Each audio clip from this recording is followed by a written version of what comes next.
Ireland, you'd think that everybody there is like really chalked up on and fully, versed in their own mythology, but it seems to be that that's not my experience. You have your subculture, sure, but in Ireland generally, people are so caught up in the Catholic, Protestant, conflicts and all of that political stuff, which is a very modern phenomena in Irish history. Even though we would say it started in 1690, it's still a very modern thing. The Celtic stuff is thousands of years. It predates that, and most Irish people couldn't really care less about it. You have your Trinity College intellectuals who study Gaelic and what have you, but in general, it's not anymore. Because of the British government and a lot of mind control involvement there, there's been people have really forgotten about their roots. Mind control. Yeah, well, the whole. If anyone studied the operation of the British in Ireland, how they laboured to change Gaelic place names, as part of their conquest during the Elizabethan times, and there's a huge effort with the penal laws of the 1700s and what have you to really distance people. I mean, I don't know if a lot of people realize this, and today is St. Patrick's Day, so it's very, very, consequential that we're talking like this, and it was on another radio show in the Bay Area this morning, and, a lot of people don't realize that in Ireland, when people go there and visit, and they want to maybe go and visit their ancestors and what have you, and you go to these cottages, and everybody goes, oh, look at those quaint cottages with the lovely small doors and the lovely small windows. What a lot of tourists don't realize is that the reason why they had such small windows is because the British government taxed the air. They taxed the air? They taxed the air. It was illegal to pick up sticks for a fire on the Lord's land. You'd have your hands cut off. And it's known by historians that the so-called penal laws of Ireland were the single most punitive and oppressive rules on any conquered people. These are the penal laws of Ireland in the 1700s. So, it's a miracle that the Irish even kept any kind of sense of identity. And this is the kind of thing I'm talking about that still proliferates, because when this Catholic idea of St. Patrick coming and the Christian hegemony, these are just facts. When this Christian hegemony was sort of superimposed on the old Celtic religion, it had absolutely catastrophic, consequences on the culture of that country. So in modern days, especially when you're growing up young, like I did in Belfast, you have the devil of a time avoiding paramilitary, association or sectarian violence. All my friends, so-called, or the people that I went to school with, are either dead and they're in jail, and that's not, it's something like maybe your black community here would understand, but a lot worse, of course. And then what has happened in this country, you're visited by the troubles at, 9/11 with the Twin Towers, and I have to say it, that as tragic as that is, we live with that kind of thing every day, growing up for 30 years and under martial law. So you're fighting these sort of oligarchical forces that are hell-bent on the suppression of culture and the suppression of the mind. You're seeing them operate in a very small context in Ireland. Here, a huge country, America, we sometimes don't realize that there is a big brother out there, because the country's so vast, it's really a continent you're talking about. But when you're dealing with, like Belfast, Northern Ireland, you're dealing with such a small demographic, such an enclosed place, that it's very obvious to see what exactly the religions and the governments are up to, politically, culturally, religiously. And most of it is mind control. It's just oppression. But then I come to this country, and, this was a hobby. I started studying Atlantis, and, let me say the Celtic aspect of it, like what the ancient Celtic records were saying, and that includes, by the way, the English traditions too. That includes the King Arthur mythologies and what have you. At 13, but had no idea in the wide world that it would ever, I'd ever do a book on it or anything like that. Furthest thing from my mind. I do other things. That I'm very involved in astrology and have online school and do a lot of different things professionally. This was what I would have called a hobby, a side thing. And the next thing you know, it's just that over here there's an overwhelming interest, not only in Irish history, but in the alternative history of the world. And this is where I come in, because my interests are very much in the alternative history. And when you say alternative history, is it non-Western or just beyond non-Western? Is it a global? I mean the concealed history of the world. You see, Africa, Russia, as we're now starting to discover, thank God, through some work of some brilliant researchers, and most of them are American again. This brings us right back to the same point again. Most of the greatest alternative historians are from this country. The Jim Marrs of the world. Sure, we have Graham Hancock and people from Europe, but there's a lot in this country There's a whole line of people who've studied the alternative history of the world. And what that means is the suppressed or sequestered history, the actual facts about what really goes on, not the official, stuff that's maybe put in textbooks or certainly in the newspapers, which is 8th grader level. We're talking about here is the real history of the planet. And these countries, including America, has an occult history. There's nothing sinister about the word occult. It just means the hidden. There's a hidden history of America that a lot of people in this country are going to really need to know about very quickly because of what's coming down now. And we have to know about just something about the secret societies and fraternal orders that move behind government, because as I've learned in Ireland, where this is a very obvious fact, actually, they kind of don't hide this a lot.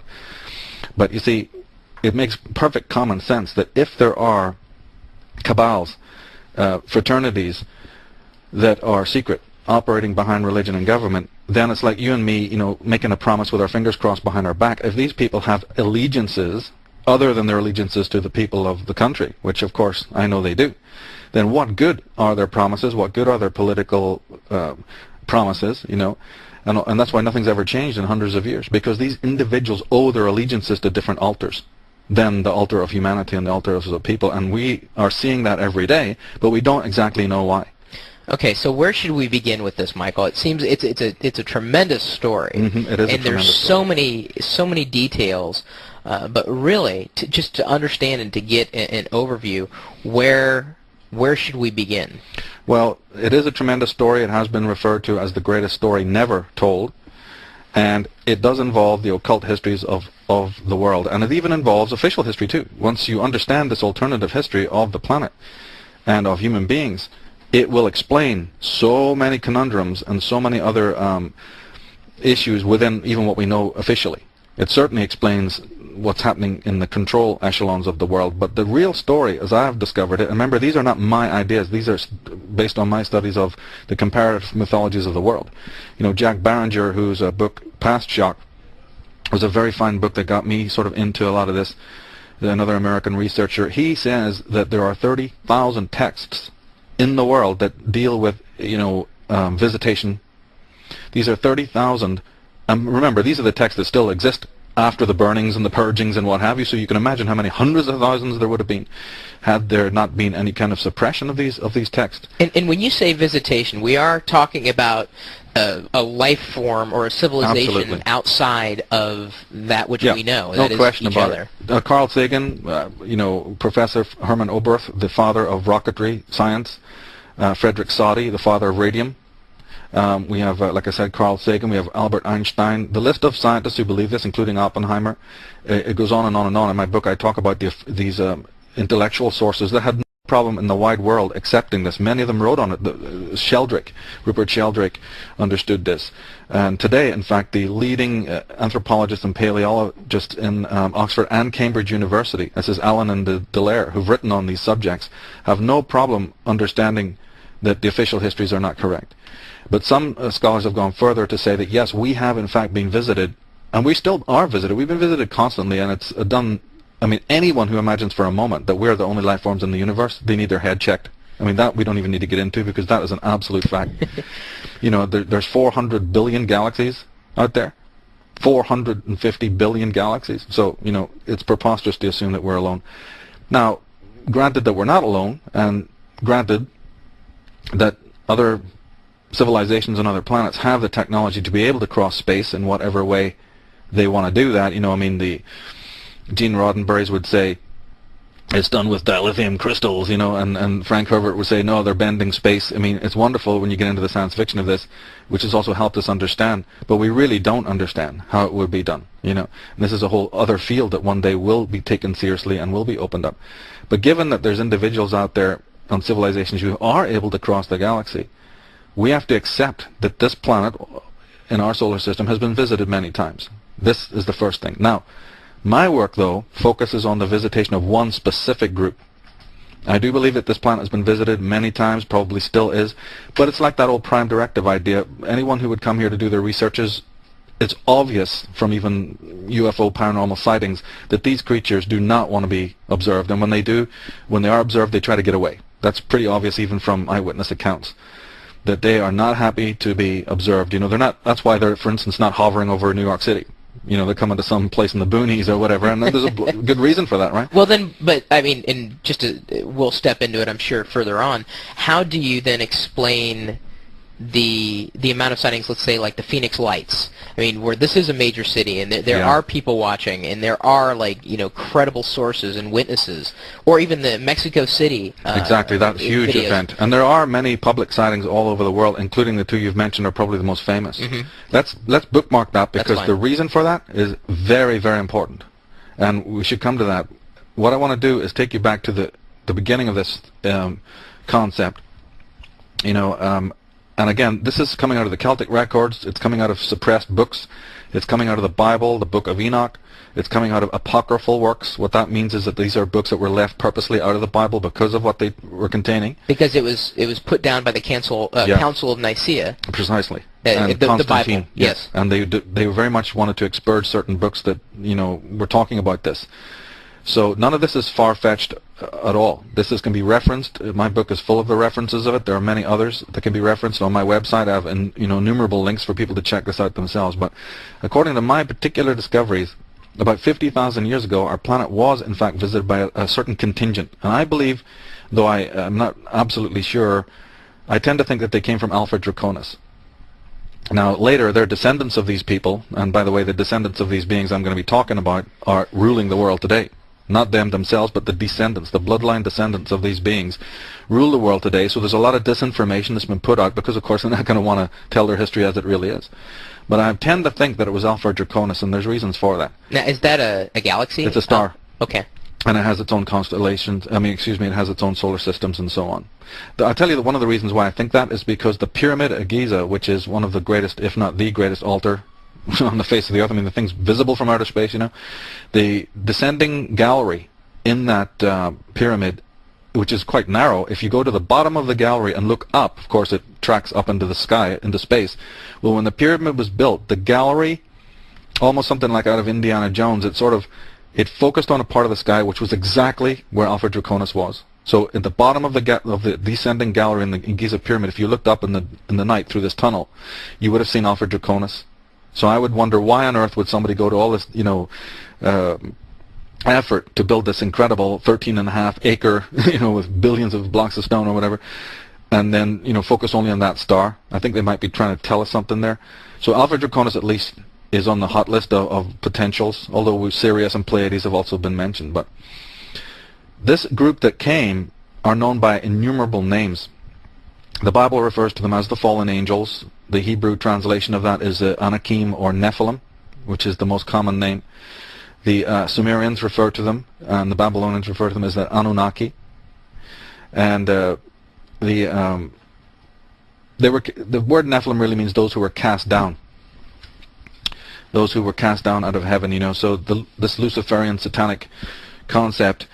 Now, behind all of the posy is the idea that these individuals came into our solar system, but they didn't come here by chance. They're actually being pursued from their own solar system across the galaxy by factions of their own planetary system. You say this as if we could pick it up in a book and read it. You can, in fact, but you have to read a lot of books. It's not just in one source. And remember, like anything, it's detective. It can be described as a sort of a esoteric archaeology, where you're piecing the general things together. Because unfortunately, just like a building, imagine a bookstore that's had a friggin' Syntax bomb hit it.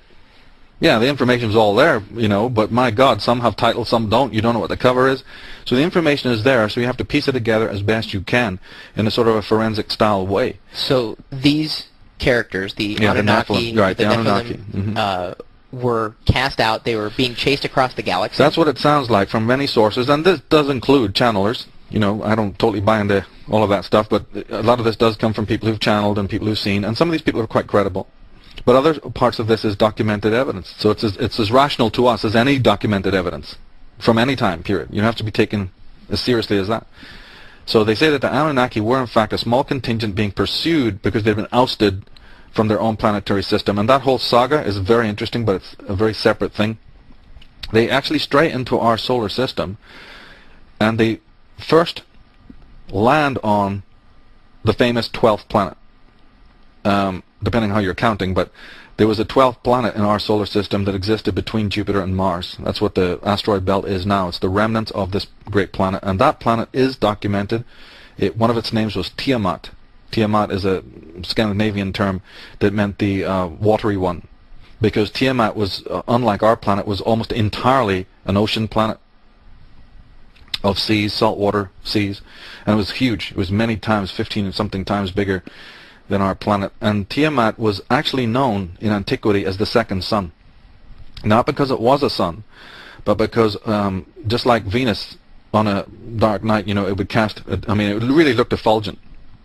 And it did that because the rays of the actual sun on its atmosphere just made it seem so resplendent. And in fact, this planet, the Nephilim, put what we might want to call a makeshift or dummy base on there in order as a decoy for their pursuers. And believe it or not, when the pursuers actually arrived here, thought that the Nephilim were on Tiamat, they destroyed it. They actually incinerated, by humanoid effort, this planet in our solar system. Okay, so you have to pardon me, no pun intended. I'm going to play devil's advocate here. Definitely. Just because, you're presenting information that is just quite... It's information.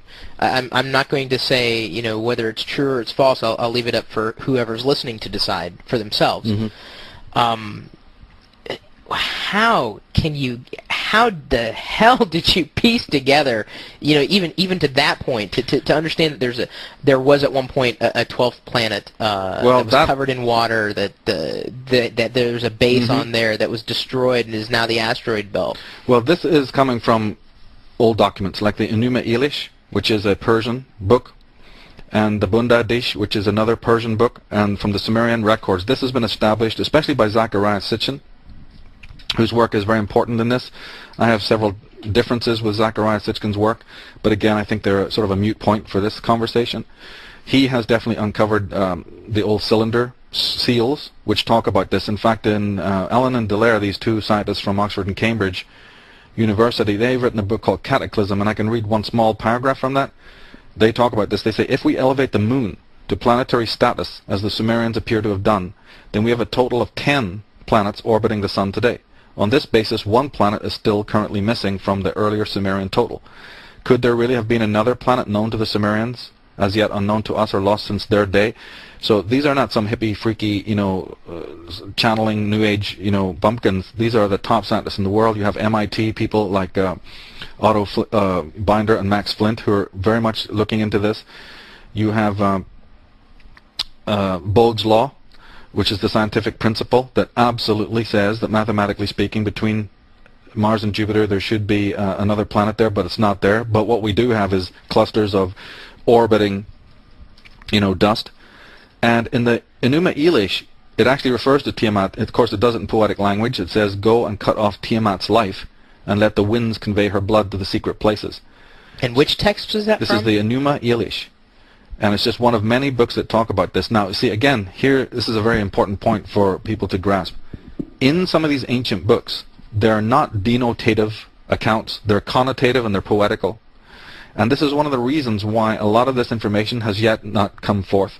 Because we, being very left-brain and very sort of what I would consider dumbed down, but we're not using our whole brain anymore. We've lost this ability to decode. We have lost our symbol literacy. We've lost our pattern recognition skills. So when we read this stuff, to us it's just folk tales. Wait, what do you mean? I guess I don't see myself as someone who's necessarily lost my ability to think. How are you? It's the cognitive centers. We have a society that has conditioned us from educational, right, in our education, to be very right-brained, very linear, very what we would consider factual. But facts are not necessarily truth. What I'm really trying to say is that in a lot of these old texts, just because it's written down in a sort of what appears to be a fanciful way or a fictitious way, we tend to immediately discount it and not, make it as important to us. Look at Professor Tolkien in his Lord of the Rings. I mean, the guy spoke about Celtic mythology. He spoke about Hyperborea and Numenor. He spoke of things that were absolutely known to be existent, but he did it in a fictional way. There's reasons for this. So again, even the most ancient of books, the tendency is to write them in this specific, what might be called, you have to be symbolically literate to decode it.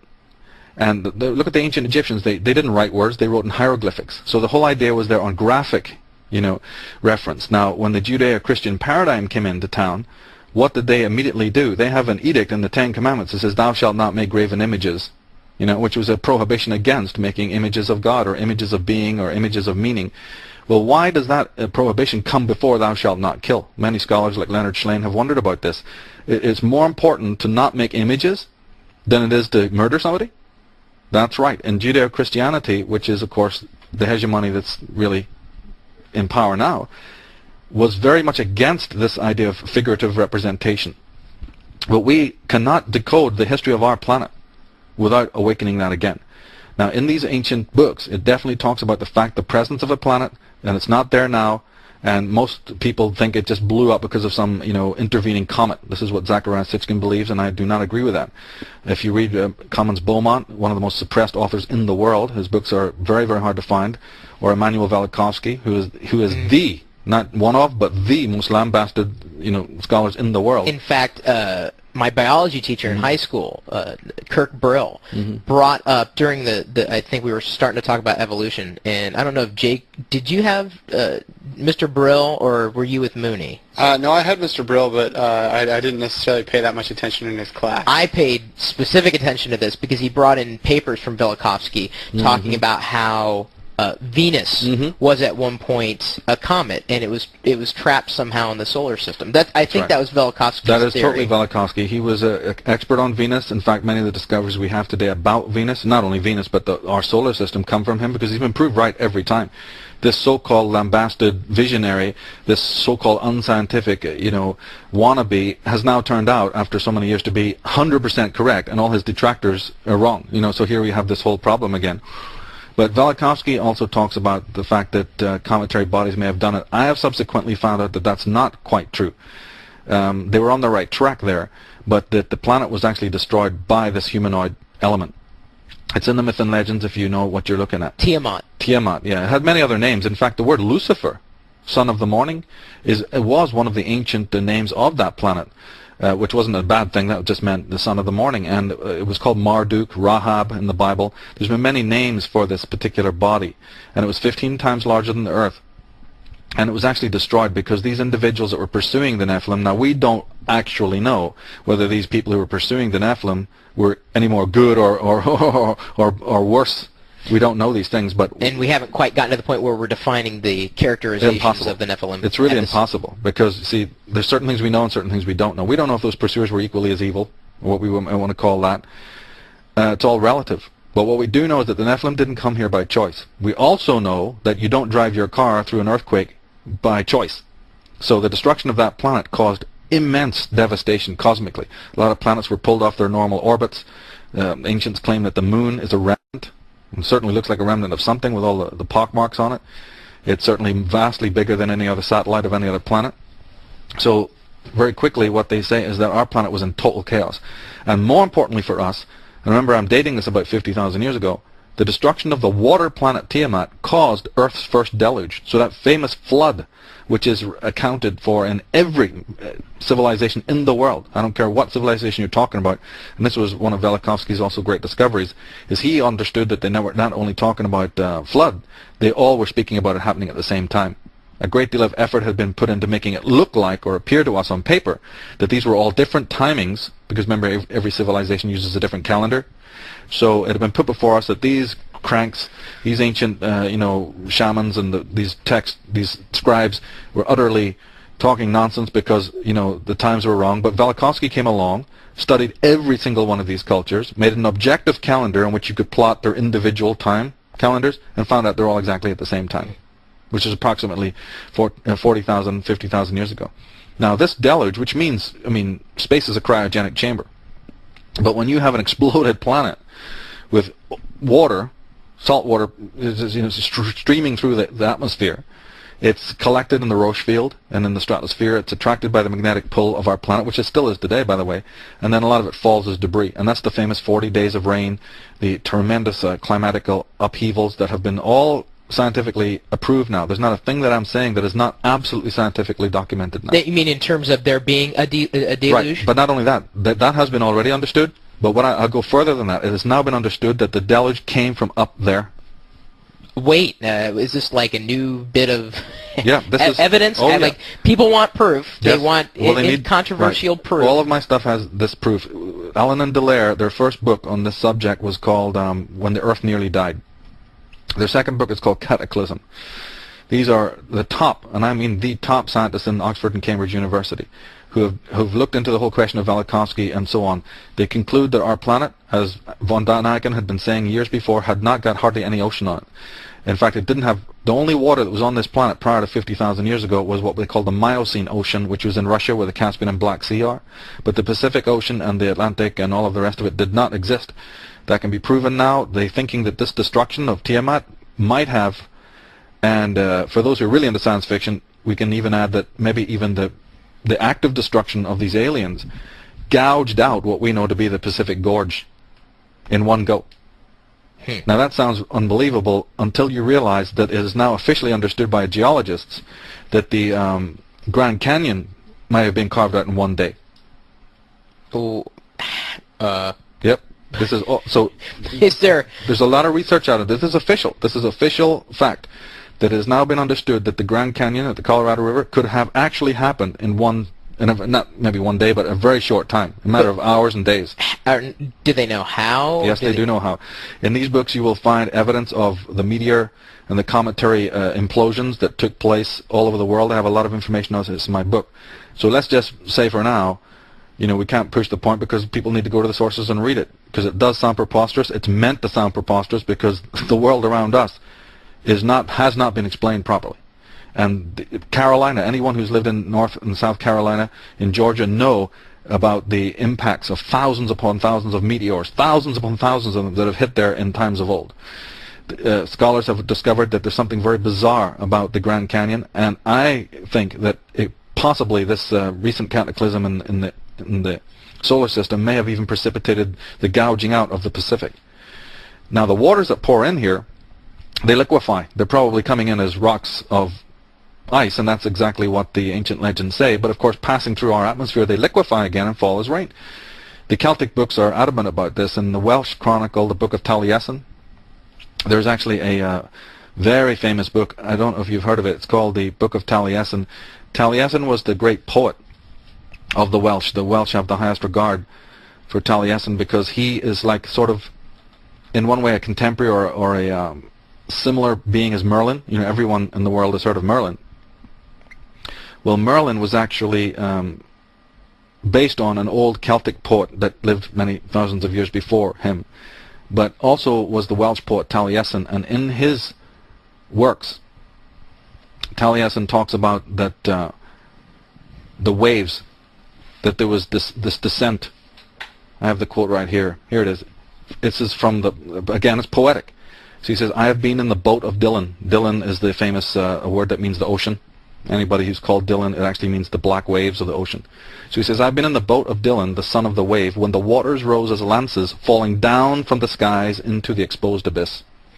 So again, direct verbatim from Geoffrey of Monmouth, from the old scribes, they're talking about this. Wormwood, in the Bible, Revelation number 8, verse 8, it says, and the third angel sounded, and there fell a great star from heaven, burning as if it were a lamp. And the name of the star is called Wormwood, and many died from that water because it was made bitter.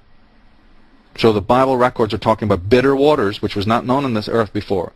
Wormwood, a star in the heaven, and the great lament, and people dying from this tumult. The Navajo Indians, the Zunis, you name it. In my book I go into this, almost all the traditions to show that this happened.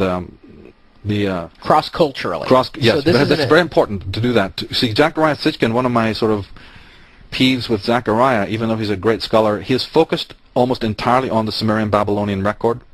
And there's problems with that. We might get to talk about those later. But yeah, you do need to cross-reference. You're not the only challenger. As a matter of fact, the Watcher website, I don't know if you're familiar with, I believe he's actually got a doctorate now. And I caught his presentation at the Ancient of Days conference, which is put on by Guy Malone in, of all places, Roswell, New Mexico. And I believe they're going to be doing another one at some point in the near future. And Mike Heiser I believe is his name, and he has also called out Zechariah on a few different points. And that's inevitable because, and we'll come to that, hopefully, because my analysis of Sitchin goes quite deep. I don't put my differences first because that's just nonsense. Starting to do that would lead you off on so many tangents of who believes in who and who's... we want to get away from that and look at the commonalities, but there are some very important fallacies in Zechariah Sitchin's work. But he also then talks about this lost planet. Now, the most important thing we need to know, I mean, that was traumatic enough, having our planet be, going through this cataclysm. But it was worse because the Nephilim that were meant to be hiding out on Tiamat weren't hiding there at all. They were hiding here on this planet, underneath the tree line, in caves, in the hollow earth caves that they found by doing scans of this planet, and also on some that they carved from themselves. Many scholars specialize only in that area of the underground caves of our planet. Now, given that many continents have already sank beneath the waves, we still have a lot of these labyrinthine caves. I believe that prior to the flood, prior to these other cataclysms, there was even more. That the continents that would have existed, I think, were catacombed with a great deal more. So they claim, and the Celtic legends even talk about, and the Scandinavian legends even talk about, that the fallen angels had ability in their crafts to go under the water. They actually were able to take refuge under the seas. And they were able to successfully hide out, and their opponents, these people that were pursuing them, again, because of the celestial upheavals they had now caused, couldn't stick around too long to, find out, do more thorough research. So they left. And the Nephilim, after a semblance of normality had returned to our planet, emerged from their hiding places, and they grouped themselves on the continent of Appalachia. Now, the continent of Appalachia was in the North Atlantic. It's still there. They've now discovered it. Buried in the North Atlantic, it's fathoms down under the ocean, is an entire continent. And the scientists have given the name of this Appalachia. And it's Appalachia was the continent upon which Atlantis was founded. So anyone who's listening to this, who's already done some homework into Atlantis, please understand that when we talk about Atlantis, there's a lot of disinformation out there. Atlantis was not a continent. And this is one small piece, but I think an important one to clear up. The continent was Appalachia, and Atlantis would be like what Washington is, or a city-state, a city complex. It's erroneous to say, Atlantis was itself the name of the continent. This also brings up a lot of problems if you believe that, because then, of course, what's happening throughout the ages? Everybody who turns over a rock in the Syrian desert says they found Atlantis. It's a perennial thing, right? So, there's that to take on board. But keeping to our story, the Nephilim appeared. They had incredible sophistication. They did set up. They couldn't leave immediately because of the celestial upheaval, so they set up their base on Atlantis. And after that, in the years that followed, they started to actually do reconnaissance, send out contingents of these individuals. Now, remember, our ancestors, the individuals who were living on this planet that we know next to nothing about, saw all of this upheaval. I mean, you couldn't miss it, right? And when you say upheaval, you're talking about stuff that's happening in the sky. So, I mean, they talk about it. They talk about the sky turning red, the gods, the wars of the gods, the Vedic texts. The Vedic texts, and there was horror and fright, fear, tremendous fear, which is still encoded in our DNA today. In fact, in the race memory, we have a lot of fear of certain things, especially the ocean. These fears that have been put down to us, human fears and phobias that are considered to be psychological, are actually physiological, if you get into it. But our ancestors did see this and were really horrified by these travesties that were taking place. And they believed, therefore, when these remarkable beings, who, by the way, were humanoid, these are not reptilians like some people have been saying, they're humanoid. You actually could pass them by in the streets. The real legends, the real mythologies, the ones that are credible, say they were probably a little bit taller than us, certainly lived a lot longer, were very highly intelligent. They would point to the stars when they were asked about their origins. They did speak in strange tongues. This whole idea, many records talk about them having two heads. That sounds far-fetched, again, if you're using the left brain, but what it really means is that they had space helmets with two faces. One face would look like the helmet, and the real face would be inside. Ancients not knowing how to account for that, like in the book of Ezekiel, you get all of this poetic language from Ezekiel about the strange crafts and so on. So, again, we have to use our right brain to decode what we're actually hearing when we're hearing these references. Now, the Bible is full of the mention, by the way, of this visitation, just as we're on that point here in the book of Ezekiel. And that's actually in the Bible, as opposed to Enoch, which was left out. Exactly. Let me read you this from the book of Ezekiel. Anyone can pick up a Bible, go to Ezekiel, and read this. It says, "And Eve," Now we'd wonder why Eve has even been mentioned in a later book.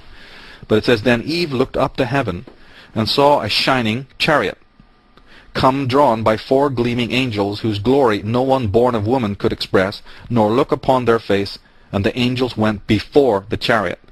Now, of course, if you're a primitive person, let's say quote-unquote primitive, and you didn't have technological expertise, you would explain things like that. And the book of Ezekiel and the book of Genesis 15, Ezekiel 1:20, talk about the pillar of cloud and the movement of this, what they also call the whirlwind, that used to clip the mountains and clip the trees. You know, in the book I go into all of this. There's lots and lots of accounts from the Bible of these crafts. But this was seen, and then the Atlanteans, basically moving along with the story, they were making contact with the indigenous population of the earth. Now, as I said before when we opened, there's been many encounters here, probably thousands of them.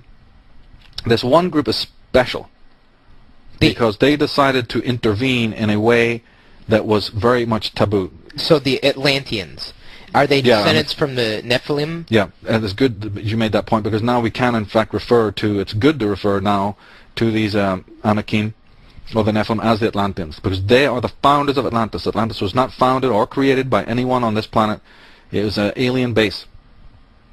And that has to be firmly understood in order to make sense of where we're going now. These giants, or the Nephilim, they, in the Kebra Nagast, which is another book, like the Enuma Elish, another book is called the Ethiopian Kebra Nagast, which is a very important book. It's as important as the Popol Vuh of the Maya, and it's as important as the book of Enoch. In that book, they talk about the fact that these visitors wanted to interact sexually with the earth female, and they actually tried it. And here's the quote from the Kebra Nagast. And remember, these are old books. Some of these are not even books. They were clay tablets, you know. These are remarkable finds. And you can imagine why a lot of them have been hidden. And it says, "And the daughters of Cain," the word Cain goes back to the word meaning serpent, and we'll get into that a little bit later, "but the daughters of the serpent," or the daughters of Cain, "with whom the angels had companied, conceived." All right, so they say that it kind of worked. They conceived at least. "But they were unable to bring forth their children, and they died. And of the children who were in their wombs, some died, and some came forth, having split open the bellies of their mothers, they came forth by their navels." So this is like something out of Rosemary's frickin' Baby, you know. It didn't basically work, right? So the Bible more than hints at it. The ancient books definitely talk about it, that there was companying taking place. This is a central theme that can be proven by anyone who's done even 5 minutes of homework into this field. But my work goes on to show that they didn't stop there. When they realized that this was, like, you know, totally not working out, they went one step further. And this one step that they went further, the committing of this great sin, is the thing that changed our history forever. Now, the Bible refers to it as a great sin. In the book of Enoch, they do likewise. In fact, in the book of Enoch, it says, "And then Samyaza," this is the name of the leader, there's many names for that leader of these beings, "he says unto them," and that's a direct quote, he says, "I fear ye will not indeed agree to do this deed, and I alone shall have to pay the penalty of a great sin." What that means is that it implies that even the leaders, these visitors, knew absolutely that they were not going to do something that contravened sovereignty, spiritual sovereignty, genetic sovereignty, whatever. And the scholars of the world, and I mean almost all of the scholars of the world, believe that that still involves impregnation of the females. It does not. It refers to something infinitely worse. It refers to the crossing of the alien DNA with our DNA. This event took place on Atlantis, in the precincts there. It took place in what the Bible refers to as the Garden of Eden, because the word Eden goes back to a term that just means the enclosed space. The DNA, as we know today by looking at it, has always looked like a serpentine shape. It's very serpentine-like. And for thousands of years, the knowledge of DNA, and let's just get that straight, that this is not a modern discovery, as you were introducing earlier. This high science was known millennia ago. This is probably the big hurdle for a lot of people, but, you know, as time goes by, we're not going to have to hide it. It's there for anyone who wants to know about this. The fact is that the DNA has a serpentine look, the DNA helix. And therefore, in ancient times, those who worked with that kind of technology referred to themselves as the people of the serpent. And that also comes from the Hebrew, because the word for serpent doesn't have any vowels, but it's sort of pronounced like Nahash or Nakhash. Nakhash, N-H-S-H, that term also means to find out. or to discover. So it referred to scientists. So there's a connection between the symbol of the serpent, the word serpent, snake, and those who are the scientists. We still see this today as the caduceus is used on the medical profession. All over the world you'll see the medical profession using this ancient occult symbol of the twin serpents, right? Because it's understood that the knowledge of biology involves this. And it's a very ancient symbol. We have to understand how to decode these symbols and find out what they mean. So basically the beings that were on this planet pre-visitation were interfered with genetically, just like it says in Genesis 1. No, wait, come again? Could you run that by me again? Yeah, that the individuals that we might know as the name of whatever, Neanderthal, Angus, Cro-Magnon, these terms need to be again reviewed, because for what I'm saying, we can't go by official records, but whatever entity was our forefather pre-visitation was made contact, the gods made contact with these beings. They studied their DNA thoroughly. They made diagnostic tests on Atlantis in some sort of hideous Planet of the Apes type experimentation, and then they crossed their own DNA with our ancestors, creating another entity, which we'll talk about in a minute. But Genesis 1, when it says that God said, let us make man in our image, if you go back to the original Aramaic and Hebrew translation of that term, it does not say that. It says, let us the gods remake man in our image. So there's this... According to whose translation? The original rabbinical translation. The original rabbinical translation that is actually officially is accepted by rabbis. Okay? And then in Corinthians, if you need more proof than that, go to 1 Corinthians 15. I hope this doesn't sound like a Bible lecture here, but look at the book in a new way, right? When you open your eyes to the Bible, something amazing, suddenly you start to understand this damn book as opposed to listening to what's coming off the pulpit, which is nothing but propaganda. But you go to 1 Corinthians 15 and it says, it's a remarkable passage there, it's amazing to me they left it in. It says, the first man, Adam, became a living being, the last Adam, a life-giving spirit. So now suddenly, out of the blue, why didn't they teach us this in Sunday school? You got two Adams, right? What are they saying? The first Adam became a living being, the last Adam a life-giving spirit. The spiritual did not come first, but the natural. And after that, the spiritual. The first man was of the dust of the earth, the second man from heaven. It's all there, once we know how to decode what that means. When they mean spiritual, they mean engineered. Spiritual meaning not of the earth. When they say of the earth, of nature, they mean the ordinary dude, the ordinary guy that's made in the normal evolutionary sense. What this term spiritual is a code word, it's a replacement word, meaning of something different going on here. But the very fact they're talking about two atoms, and one of them comes from the heavens, or is made from the heavens. Very interesting thing there. And so I would say that when you hear about this concept of the firstborn in the Bible, which uses that term a lot, we have to understand that it refers to a remarkable being that I refer to in my work as Homo Atlantis, just for the fact that he was created on Atlantis. Now, this being from which a lot of us are descended had alien DNA and human, let's use that term, DNA. And I believe, or my specific work, being more philosophical, traces back this thing about evil. We were talking about the presence of injustice and cruelty and evil in the world. It seems to be just besetting our world for generations, and nobody seems to be able to work it out. This schism, this schizoid being that was created, even though he was extremely advanced scientifically and he had all this human component, unfortunately the transgenic experimentation created this proclivity that we would know to be evil in the world. Evil has a time and a date. It's not the creation of nature. It's anyone who believes that it is again laboring under a vast folly, a vast misapprehension. How can we, for instance, imagine that nature, which is in perfect harmony, scientists study nature, it's in perfect equilibrium and harmony from the largest neutron star to the smallest quantum particle, what we call the natural order, right? How then can this thing, which is in perfect equilibrium, make such a blunder in its highest species, man, to create something that would undermine her own order, which is this penchant for ecocide and cruelty and belligerence? And by the way, let's not forget, man is very distinct from other primates because he's the only being that actually takes pleasure from his sadism. We certainly see certain kinds of violence in animals, but we certainly don't see pleasure out of it.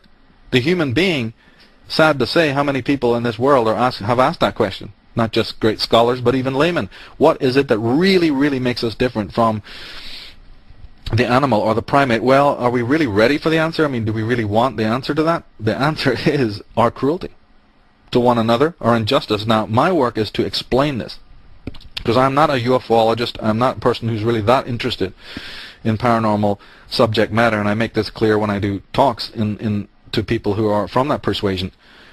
I am more from a philosophical background. My central concern is not ancient times.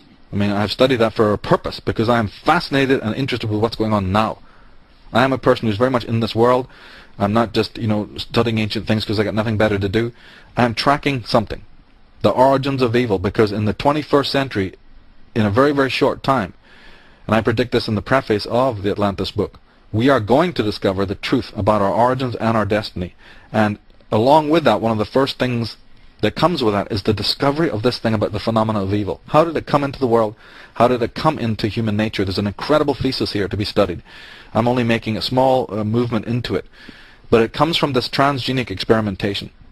And the being that was created, I refer to as Homo Atlantis, because he was born or created on Atlantis. Now, the most interesting next stage after thousands of years go by, because, of course, why was Homo Atlantis created? Because he was meant to be a servant. All the books, every single one of them, talks about this being, that they were created because they were meant to be a servant race. Remember the old John Milton Paradise Lost idea, better to reign in hell than serve in heaven? Well, the watchers who came here, the Nephilim, wanted slaves, they wanted servants, and this is why they went to all this labor of experimenting on our forefathers to create this race. Now, this race, of course, being advanced intellectually like their forefathers, and also having this other component that their forefathers did not recognize, which is this human component. We might want to call it emotion, some people might want to call it soul. It's really difficult to put words to that, but they had this other component that their alien masters did not have, because the alien masters, of course, had full alien DNA. Well, what this led to was the first exodus, because Homo Atlantis refused after a certain time to, go along with the status quo situation, and actually moved out of Atlantis en masse. They left the precincts of Atlantis, and there's even records that they did it in spacecraft.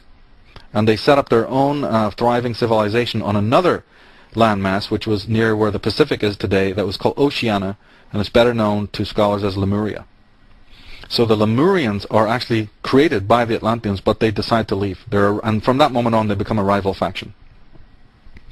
Now, that's already a vast story, just that fact itself. I mean, one of the greatest texts that talk about this is an Indian Tamil text. The Tamils are people from Ceylon, Sri Lanka, in the southern part of India, and they have some unpronounceable documents down there of their old legends.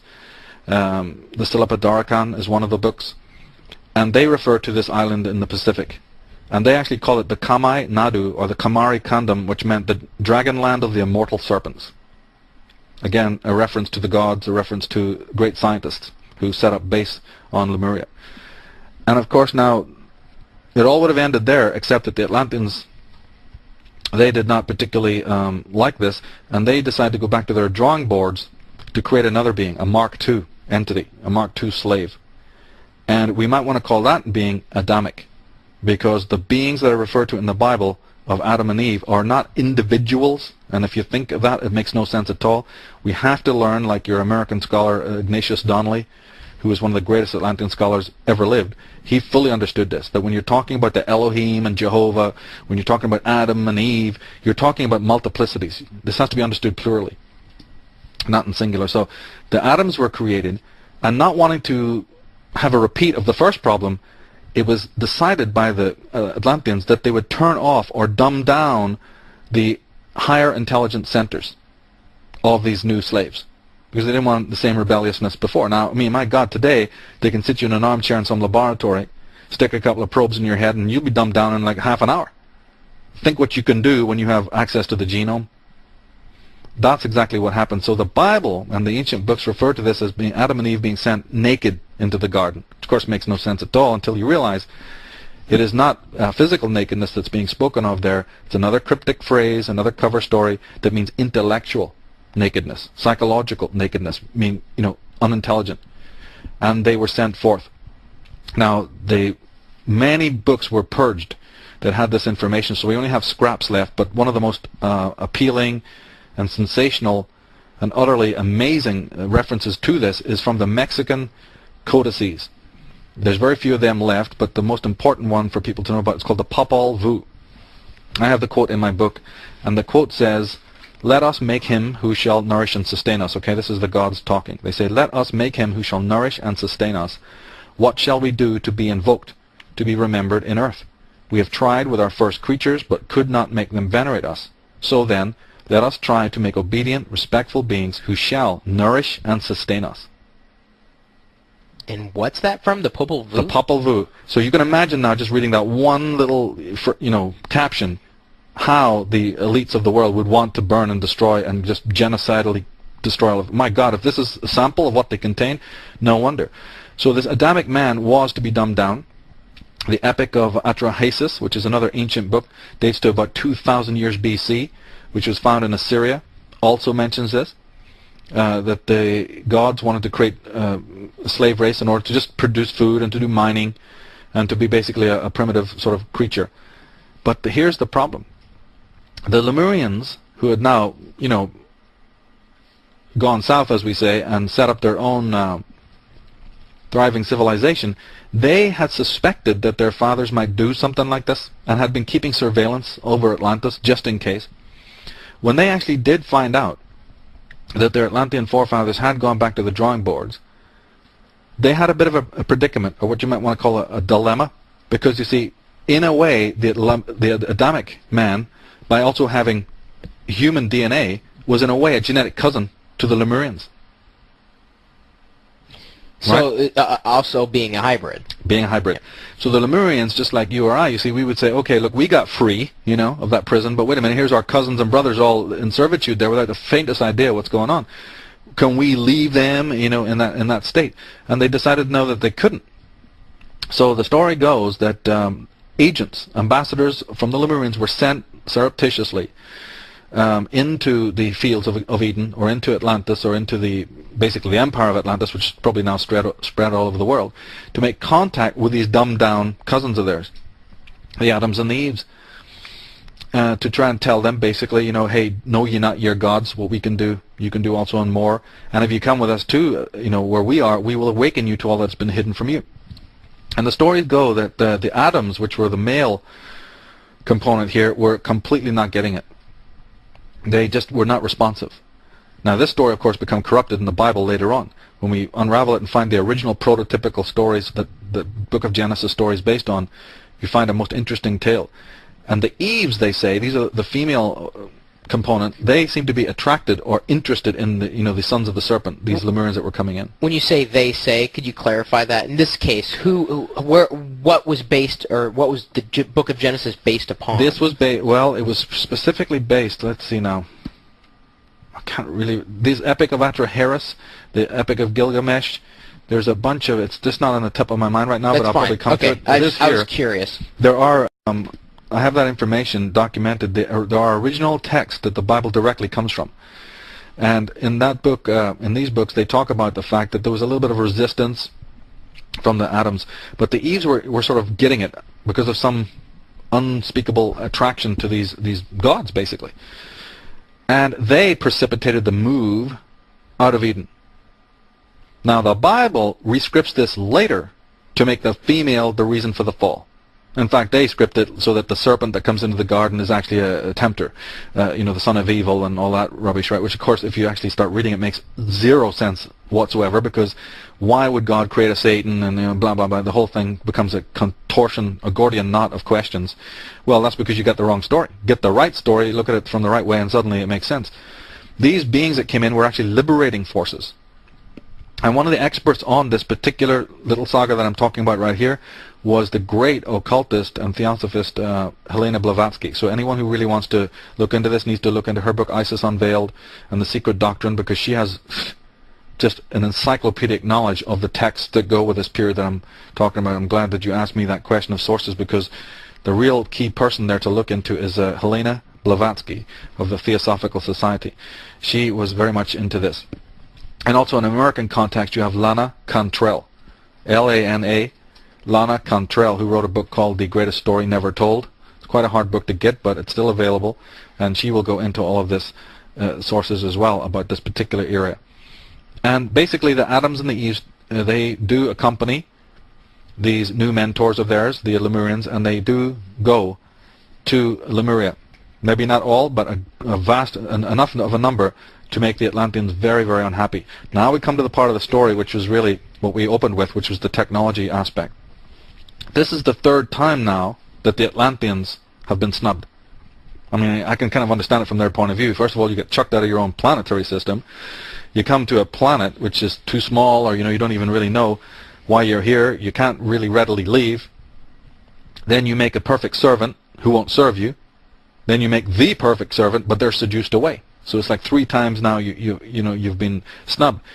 The Chris Perillo Show is brought to you by Microsoft Windows Media. Download Windows Media Player 10 at Microsoft.com/Windows Media. When you say, just before you dive into that they couldn't leave, if they had the technology to get here, why? Because of the cataclysm that had happened with Tiamat.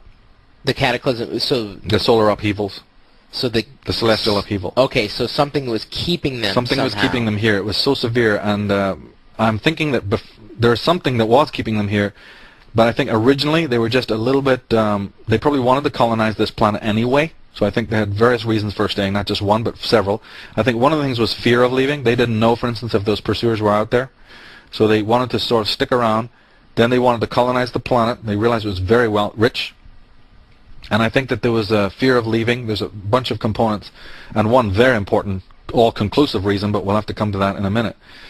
Where we are in the story now is that they'd been snubbed. Yeah, and the wrath. The books describe the incredible wrath of the Atlanteans against the Lemurians, and they respond with what the records clearly describe as a war, an atomic war, a global thermonuclear war. Whoa. Yeah. So we're talking about the dawn of man, the dawn of what we believe civilization is, and it started with a nuclear war? We're talking about that, not right away. I mean, the coming of these beings was about 50,000 years ago. The war we're talking about was about 14 to 13,000 years ago. So there had been a lot of time elapsed while the building of Atlantis, the colonization of the planet, the various hybridization programs, many thousands of years have elapsed in this time. But around about 13 to 14,000 years ago, there was this war. All the records are now speaking about it. The fossil record is your best, betrayer of this fact, and those who've done their homework, and there are many of the top scientists of the world have proved this now. This is why this information is finally coming out. They have shown that there was something devastating here. Now remember we talked about the deluge? It was originally thought that the evidence that they see in the fossil record from about 13,000 years ago that shows untold extinctions on this planet and just mayhem of unimaginable proportions, they thought that was originally the deluge. That has now been rescripted. They've realized that the deluge, there was 2 things that have changed. And of course there's certain forces who want to make you think it's just one. But they realized that the deluge was a little bit longer ago, and my work also confirms that the deluge was previous to this. The event that we're talking about now was described in the ancient books as the War of the Gods, literally as a war of the gods with the super weaponry that they had. The Egyptian papyrus have the most stunning accounts of this. The book of Revelation, go to verse 12, talks about the war in heaven. A book of Samuel, and a very important book that was left out of the Bible called the Book of Baruch, B-A-R-U-C-H, the Book of Baruch, talks about the giants. There's a quote from the Book of Baruch which says, "There were those giants famous from the beginning that were so great of stature and so expert in war."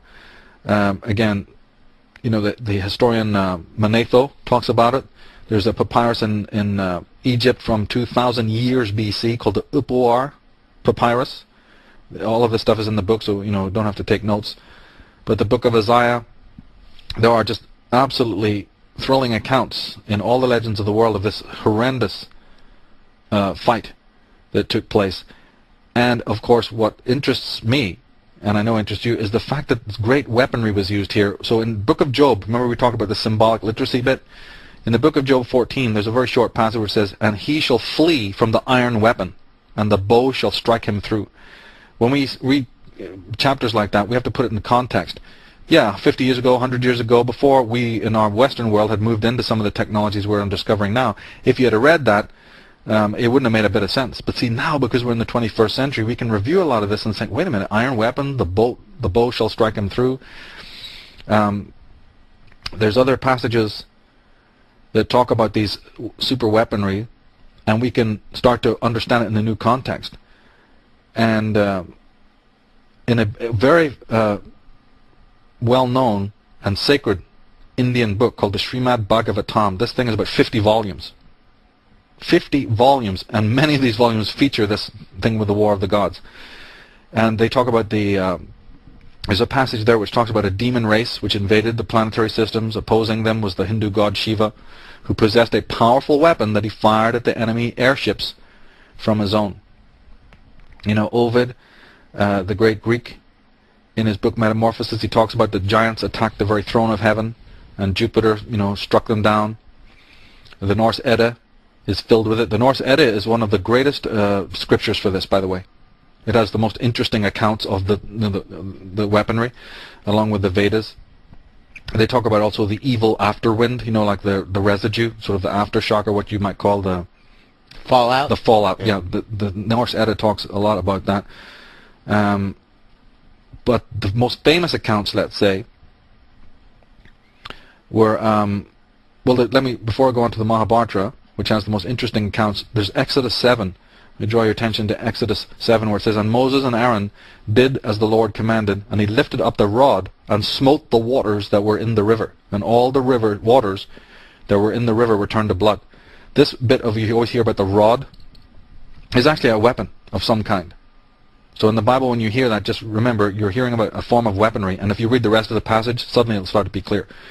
But for those who are fascinated by the idea of just focus on this one area, for people who are not even into this whole thing, if they just get a grip on this one area of super weaponry, super technology, ancient technology, this will open up a vast area of research. And I'll read a few quotes from the ancient mythologies. In the Mahabharata dates from thousands of years BC, and when it was first written down, those scribes said it was already thousands of years old by that time, which pushes it back to about 20,000 years, 14,000 years, and so on.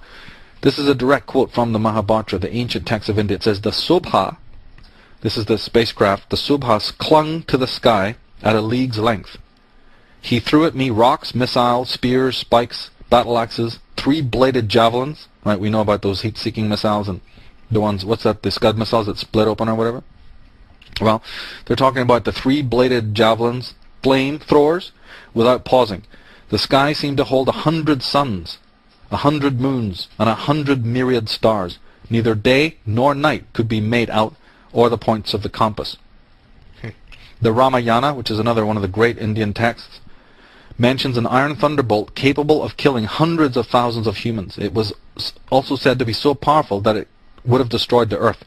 These weapons could only be used by royal decree. There's even passages where it mentions the fact that the weapon was used first as retaliation for the other side using it first. I mean, where we heard that story before, right? Then there's a book called the Samargana Sudrahara. There is mention of manned space rockets as well as their means of propulsion. In the book known as the Samara Sudrahara, we find mention of the use of biological weapons, each of which produces its own specific results. There's a weapon called the Samhara, which debilitated its victims by attacking the motor center of the brain. And then the other weapon that they refer to is the Moha, M-O-H-A, which caused blockage of nerve impulses, resulting in complete paralysis. In a Chinese book called the Feng Shen Veni 1, we find descriptions of germ warfare, and again references made to specific weapons causing specific results.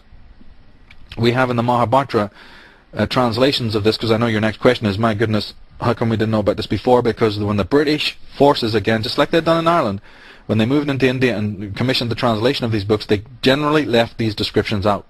They would have said they thought they were fanciful. Well, if they're fanciful, then just leave them in and let everybody make up their mind. No, they were left out for other reasons. At Mohenjo-daro in India, just like in the Iraqi desert, there has been crystallized, fused glass found beneath the soil. If you go down there, you'll find what looks like fused glass, implying that nuclear explosions had taken place. They found that at Sodom and Gomorrah, the place where they say that Sodom and Gomorrah took place in the Asia Minor. They found tektites, radioactive tektites, to this day. In Scotland, there's a castle with one whole side of it is just fused glass. It's something that hit it, you know. The legends locally talk about the very things we're talking about here. Here's another quote from the Mahabharata, which is very famous. It's in the book. It says, "It was as if the elements had been unleashed. The sun spun round, scorched by the incandescent heat of the weapon. The world reeled in fever. Elephants were set on fire by the heat and ran to and fro in a frenzy. Water boiled, animals died. The enemy was mown down, and the raging of the blaze made the trees collapse. Horses and war chariots were burned up. Thousands of chariots were destroyed. Then deep silence descended on the sea. The corpses of the fallen were mutilated by the terrible heat so that they no longer looked like human beings. Never before have we seen such a ghastly weapon, and never before have we heard of such a weapon." And this wasn't written in, like, 1950. This is... 6,000 years BC, at least. We know that because if you cross-reference it with the Irish text, you're going back that far. Now, another quote from the same... And these are volumes long. I mean, the Mahabharata would probably fill, you know, from here to the ceiling, right? "A single projectile," it says, "charged with all the power of the universe. An incandescent column of smoke and fire as bright as 10,000 suns, from a shaft fatal as the rod of death." There's that rod of death bit again, which the Bible uses. "Endowed with the force of 1,000-eyed Indra's thunder, it was as destructive to all living creatures. Hostile warriors fell to the earth like trees burned down in a raging fire.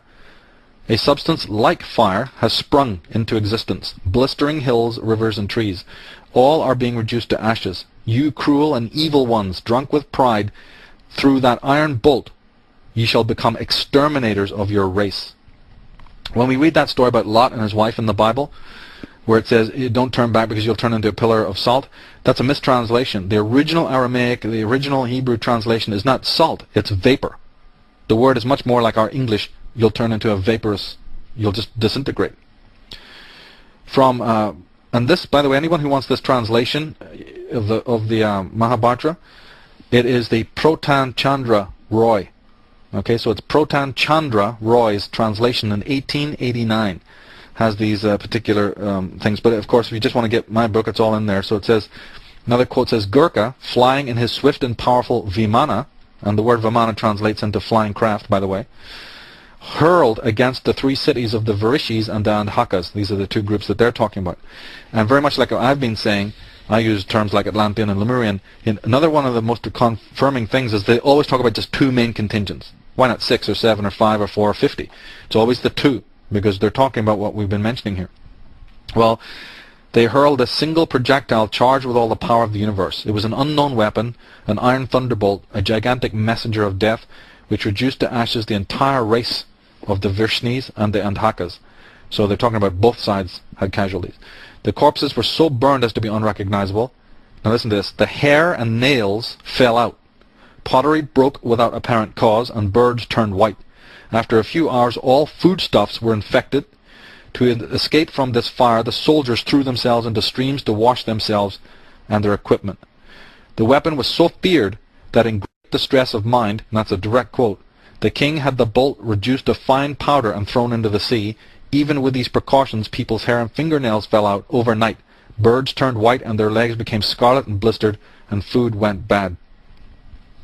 You know, we have in Pakistan 44 exhumed skeletons were found. Every one of them was found to be radioactive.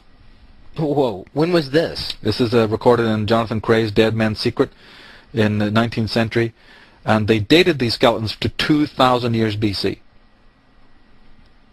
We have, let me see, there's... 2000 BC, that's quite... Later. You see how late it is? Yeah. But again, what do we know about... If we're talking the timeline... timeline is a whole other question about who's doing the timing and what have you.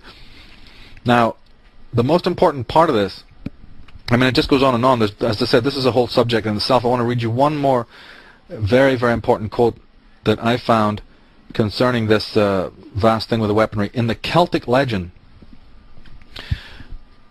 in the earliest times of conquest of Ireland, now remember, you remember the whole thing with the luck of the Irish? Here we are on St. Patrick's Day today, and everybody's screaming about the luck of the Irish, you know. Where that actually comes from is interesting. It comes from what we're talking about. In this cataclysm, what both contingents didn't realize is that the ferocity of this war would affect the Earth itself. They say that the moisture in the atmosphere pretty much incinerated, and that the magnetic polarity of the Earth was affected grossly, and it precipitated what we know as a polar shift. So the event that happened 14,000, 13,000 years ago was not the deluge, but it was a polar shift of our axis. There's lots of evidence we don't have time to go into here to point out that about that time the Earth's axis was straight. It's what they call tholiiform, in which you had what the Greeks call ver perpetuum, perpetual spring. This is known now. The Earth went off its axis. Now, a lot of people put before you again the whole idea of pole shift means the whole reversal of the Earth. It doesn't mean that at all. It can mean a variety of different things, even just a little nudging of the axis. But this thing where we are now, 23.5 degrees or whatever it is, this occurred at this time because of this humanoid ferocity of this battle. They claim that the whole Earth was shaken. Millions of species were wiped out. Vast amount of destruction that we're saying here. The moon was drawn even closer to our orbit. Mars was affected badly. There was tumult. Remember, we're talking about other reasons why the Nephilim couldn't leave. They had now precipitated something. They had no idea. It's like in H.G. Wells' idea, he says, where the Earth responded to man's violence, and then Earth's violence. It's very true what he's saying there. None of the sides realized this was going to happen. The Earth literally around them starts moving now. What we have to understand is that deluge is one thing, even bad as it is, rocks and water falling down from the heavens and all sorts of calamity like that. That's horrendous. And after it takes hundreds of years to even a semblance of normality to return to the Earth.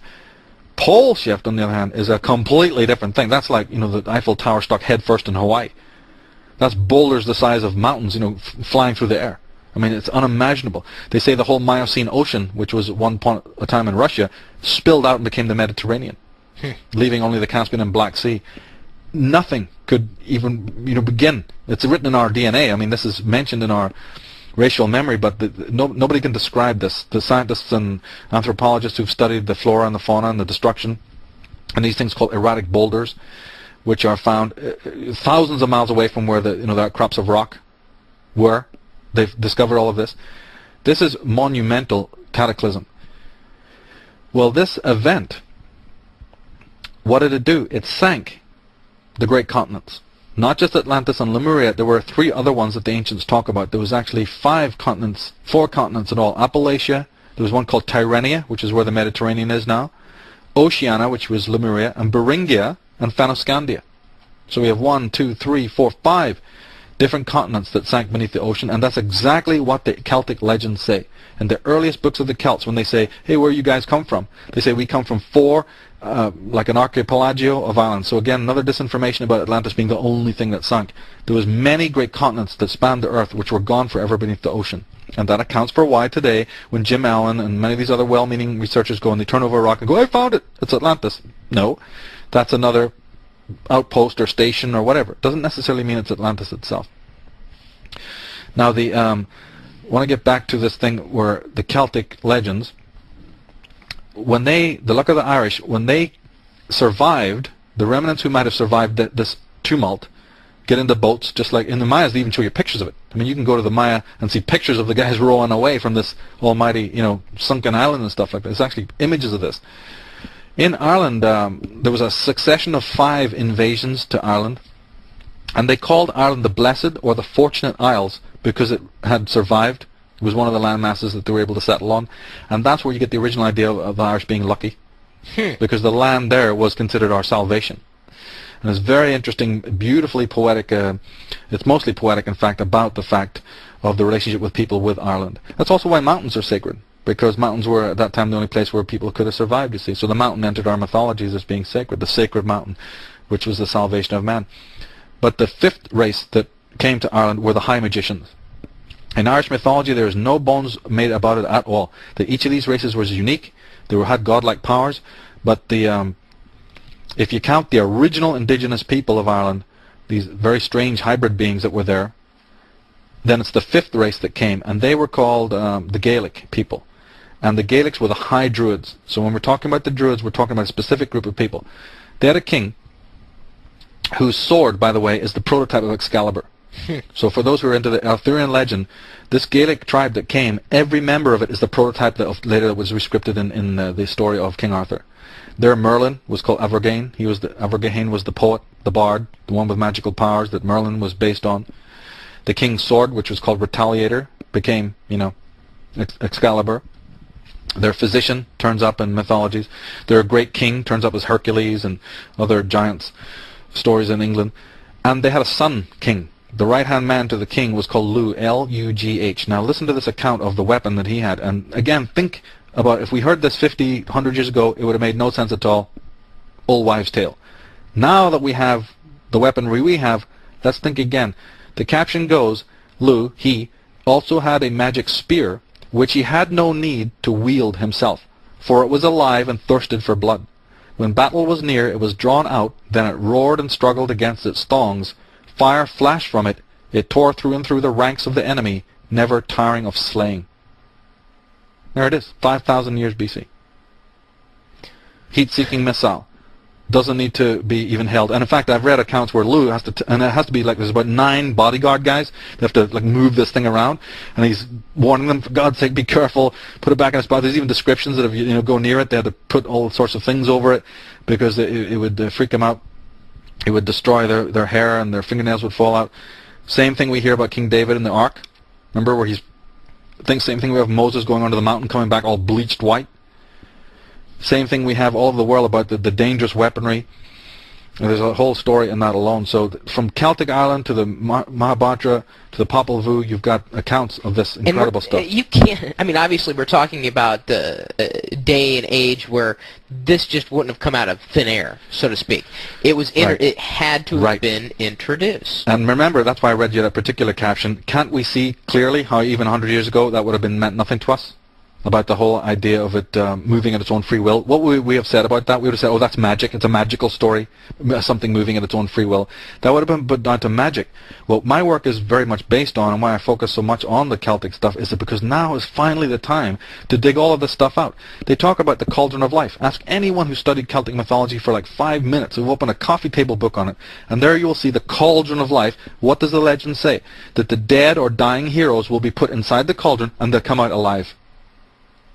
That's what the legends are saying. Well, it makes no sense until you think, wait a minute, could that be some primitive, cryogenic chamber or ozone chamber? We see it in The Day the Earth Stood Still, that famous movie where the guy is dead. He really is dying, but they what does he say? They restore him temporarily to a semblance of life. This once was science fiction. The Celts were talking about it thousands of years ago. And remember, I'm only touching on this. When you get into these tribes in general and talk about it's hard to cover just the scope of what we're talking about, but to get to the point where we're talking about how technology somehow came about, we really had to talk about it in terms of your research and what you put together. We had to bring everybody up to this very point important. to understand the context of this. Right. Context is extremely important because you see a lot of people, and this is one of the reasons why we haven't really been sold on a lot of this, because anybody can just jump in at one particular area anecdotally and blow this thing up and go, here you go. And then, of course, we're right not to believe it. In my work, I don't know, maybe it's because of my British background, beginning, middle, and end is very important in this. You have to present the background because doing this anecdotally just will not work, and I actually refuse to do it. It's not something that is just anecdotal like that. This is very, very serious alternative history. My question at this point is, okay, so we've got these descriptions of horrific events that have been chronicled cross-culturally. There's no argument there. No argument. People want proof. It's there. It's in the pudding, as they say. But yeah, proof is in the pudding. But these weapons, this horrible thing happened to the planet. But what happened to these weapons, or why did all of a sudden we're talking about these tremendous magical powers, and then for years or thousands of years we don't have it, and then all of a sudden, almost instantaneously, overnight, it seems that here in the 20th century, all of a sudden technology just boom explodes and accelerates at just a colossal rate. Well, you're talking about something that has puzzled me from the outset when I started to read this. This was on my mind. What we're really talking about is, where did it all go? Yeah. So if we're right here and this happened and these kinds of things happen, why do we not have it now? This is what makes my work completely different than every other writer, by the way. For those who are really paying attention to what we're saying, this particular thing you've just said is the difference between Micheal Tsarion's work and everybody else. Nobody can account for that. It's very simple. We've already accounted for it, really. The pole shift. The pole shift was not foreseen.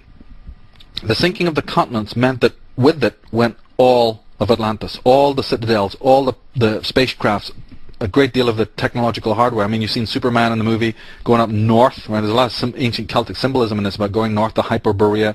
What does he do? He goes into the underground chamber where all his crystal, computers are. That was all destroyed. All this kind of technology, a great deal of it was destroyed, leaving only a very little left. And I always liken it to the American gunfighter of your frontier days. He takes his gun away from him, he feels what they call naked. I mean, you can have it all up here in the head, but if you don't have your weaponry and your technology, what are you going to do? These individuals were raped of their own technology by their own ferocity, and the Book of Enoch and these things even mention that. Now, here's a very interesting quote. Earlier on, we talked about did the experts believe in this? There's a particular anecdote that involves Oppenheimer. He was the theoretical physicist, remember, and supervising scientist of the Manhattan Project. And he was also very, very skilled in Sanskrit literature. He even read Sanskrit in its original, and he was a very great aficionado of the ancient books. Well, while he was giving a lecture at Rochester University, and I actually met, I think I heard by email the guy who actually asked him this question, so I'm actually in contact with the guy who asked this question. He's a person who's read my book and has been in contact with me.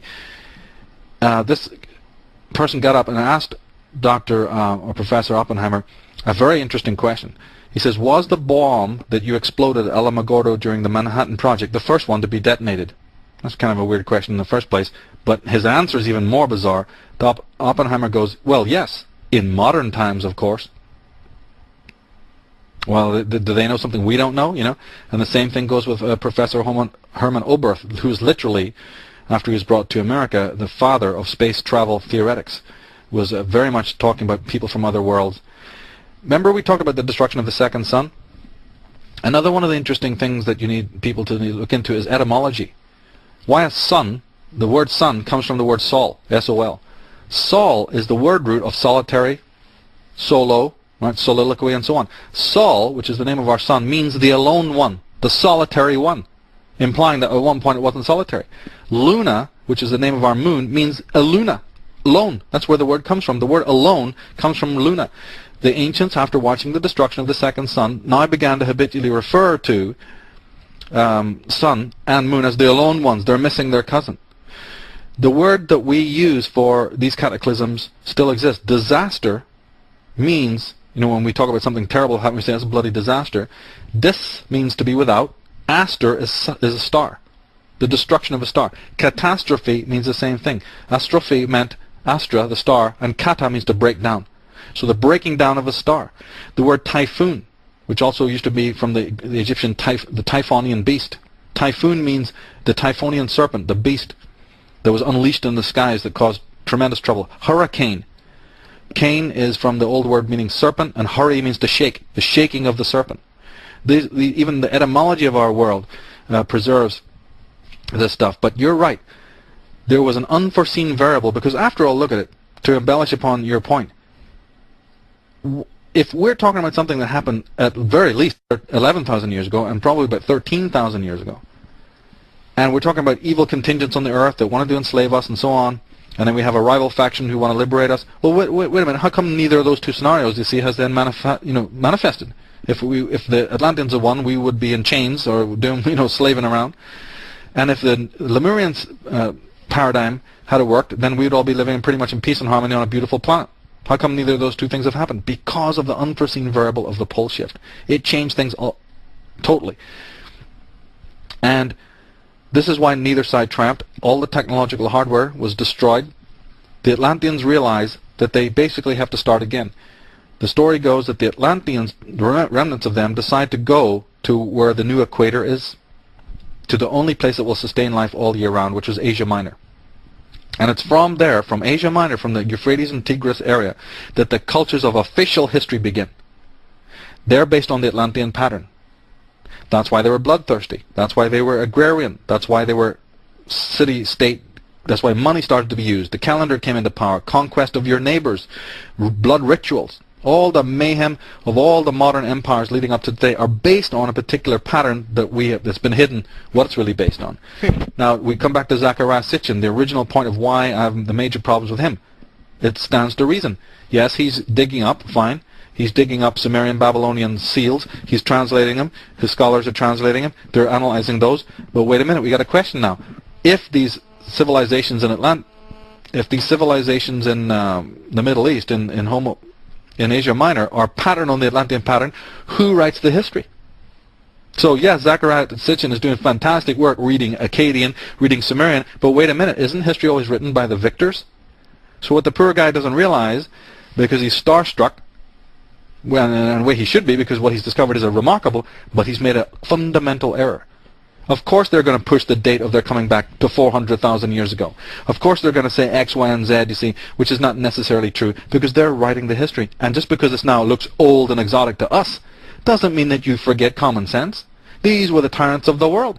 These are people that you can't just take verbatim what they're saying. You certainly have to cross-reference it with other groups. And that's what my work has done. Now the Lemurians decided to do the opposite. For safety reasons or whatever reason, they decide to split and diverge themselves. They don't converge, they disperse to all corners of the planet. And that is why we have this thing called dispersion. The same rites, the same rituals, the same symbols, the same etymology, the same dances, the same symbolism coming to all parts of the globe. It's a well-known fact. A lot of people can't answer that. It's because it's one group taking it there. One group of the Lemurian high ones and their Adamic wards going to all parts, marrying in with anyone that we might have found as remnants there, which is the old story. Now you got to piece it together. And that's why you have these two sort of things happening. And most importantly, you have the rise of the great, God, the whole idea of the central God, and then the devil, who's going to get your ass. All of this stuff comes out, the patriarchal society, the meat diet society, all of these things that are punitive and tyrannical coming out of the Middle East. A very important aspect there. I cover it in the book. And that, of course, brings us up to basically modern times because, not even in my work, I can't track every single event that these individuals have done. But the most important thing to realize is that these guys just don't take no for an answer.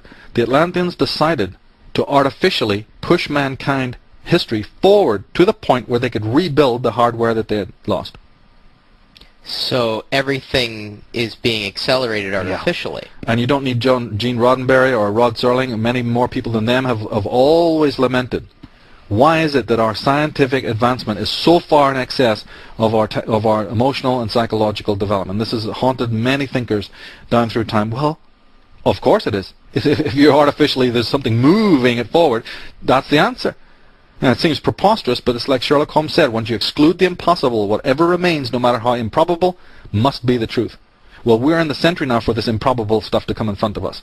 It makes a hell of a lot more sense than what we've been handed from the pulpit, what we've been handed from the enclaves of science, who are not that concerned too much with the moral question.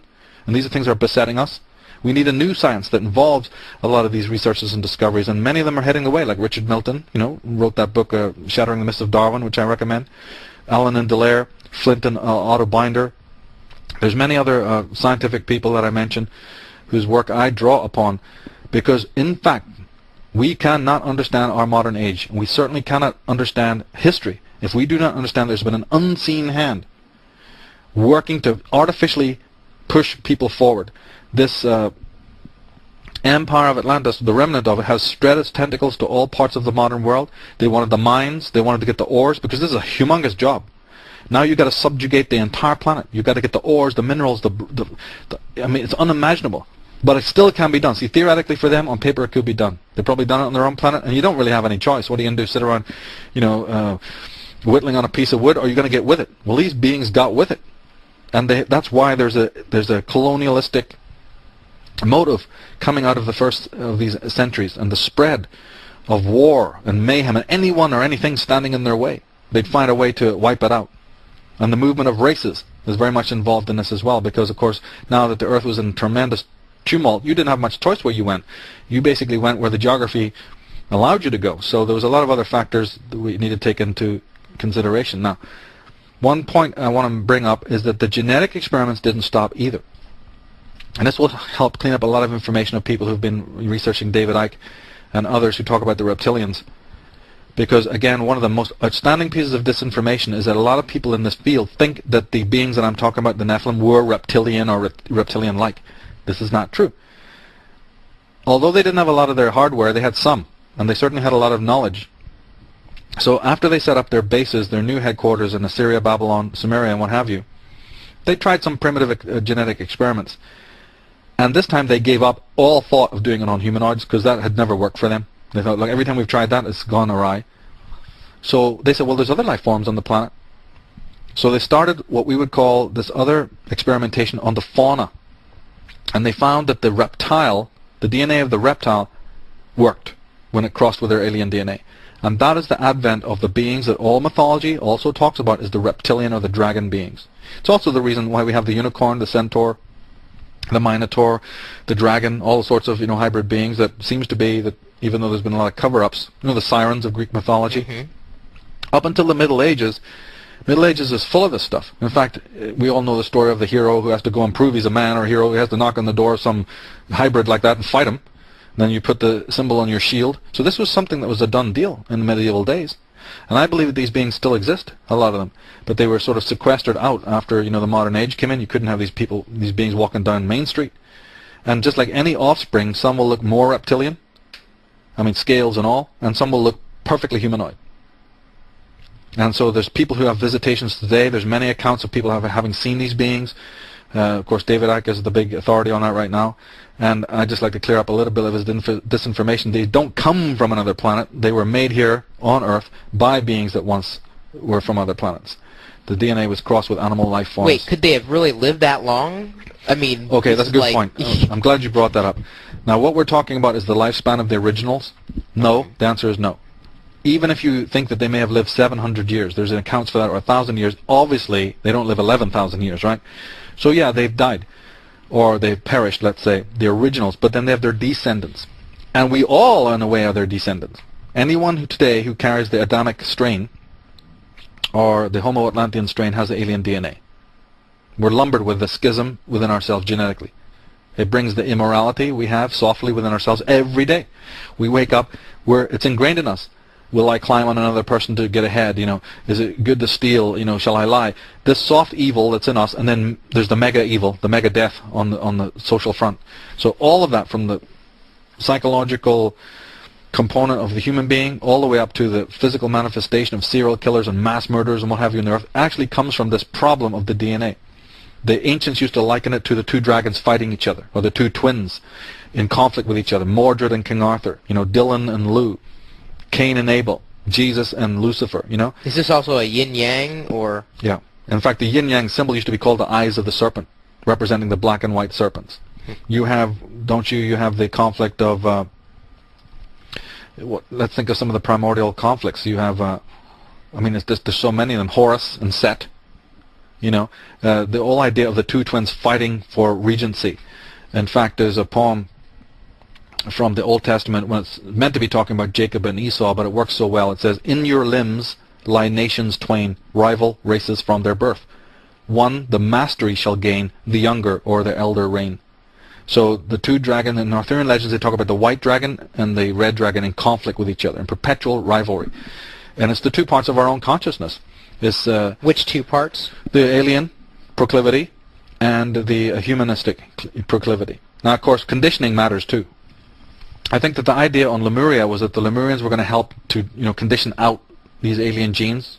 They may have even done that with interference on the genetic level, or they may have just done it by conditioning over time to get that out. And some of us are like that. Some people in the world, the Mozarts, Beethovens, Salvador Dali's, whatever, they have that more humanistic side. They're so connected to the universal matrix, so tuned in. And then you get the other side, which is, it's the whole Star Trek, double-sided guy, right? We are these schizoid beings, and because we're schizoid beings, we create a schizogenic society. And we're all laboring under this problem right now, and many people have questioned, what we can really do about it.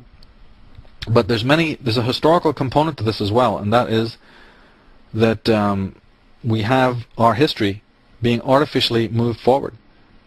Now, we have a very interesting book called the Emerald Tablets of Hermes, which is another one of the ancient scripts that was, I think, translated by the Medicis Could be wrong there, but certainly it came into the West by way of the Romans. And one of the captions in that book says that, "Speak I of ancient Atlantis, speak of the days of the kingdom of shadows, speak of the coming of the children of shadows. Out of the great deep they were called by the wisdom of the earthman. In the form of man they moved amongst us, but only to sight were they as men. Serpent-headed, when the glamour was lifted, crept they into councils, taking form that were like unto men, slaying by their arts the chiefs of the kingdoms, taking their form and ruling over man, to destroy man and rule in his place." So the ancient books are talking about deep magic, they're talking about weaponry, they're talking about psychic control, they're talking about mind control, they're talking about evil archies behind government. So if they had the technology back then, if they had all these abilities back then, they may have lost, certain elements in their cache. But why take however many thousands of years to get us to the point where we are today? Because it's a slow process. Some of these works talk about that's not a pleasant thing for them. However, some of the works, William Bramley in his book Gods of Eden, and there are several other ancient books like the Annals of the Four Masters, which is one of these old volumes from Ireland, and a few other books like that, actually refer to the fact that during the Renaissance period they'd already built back their spacecrafts.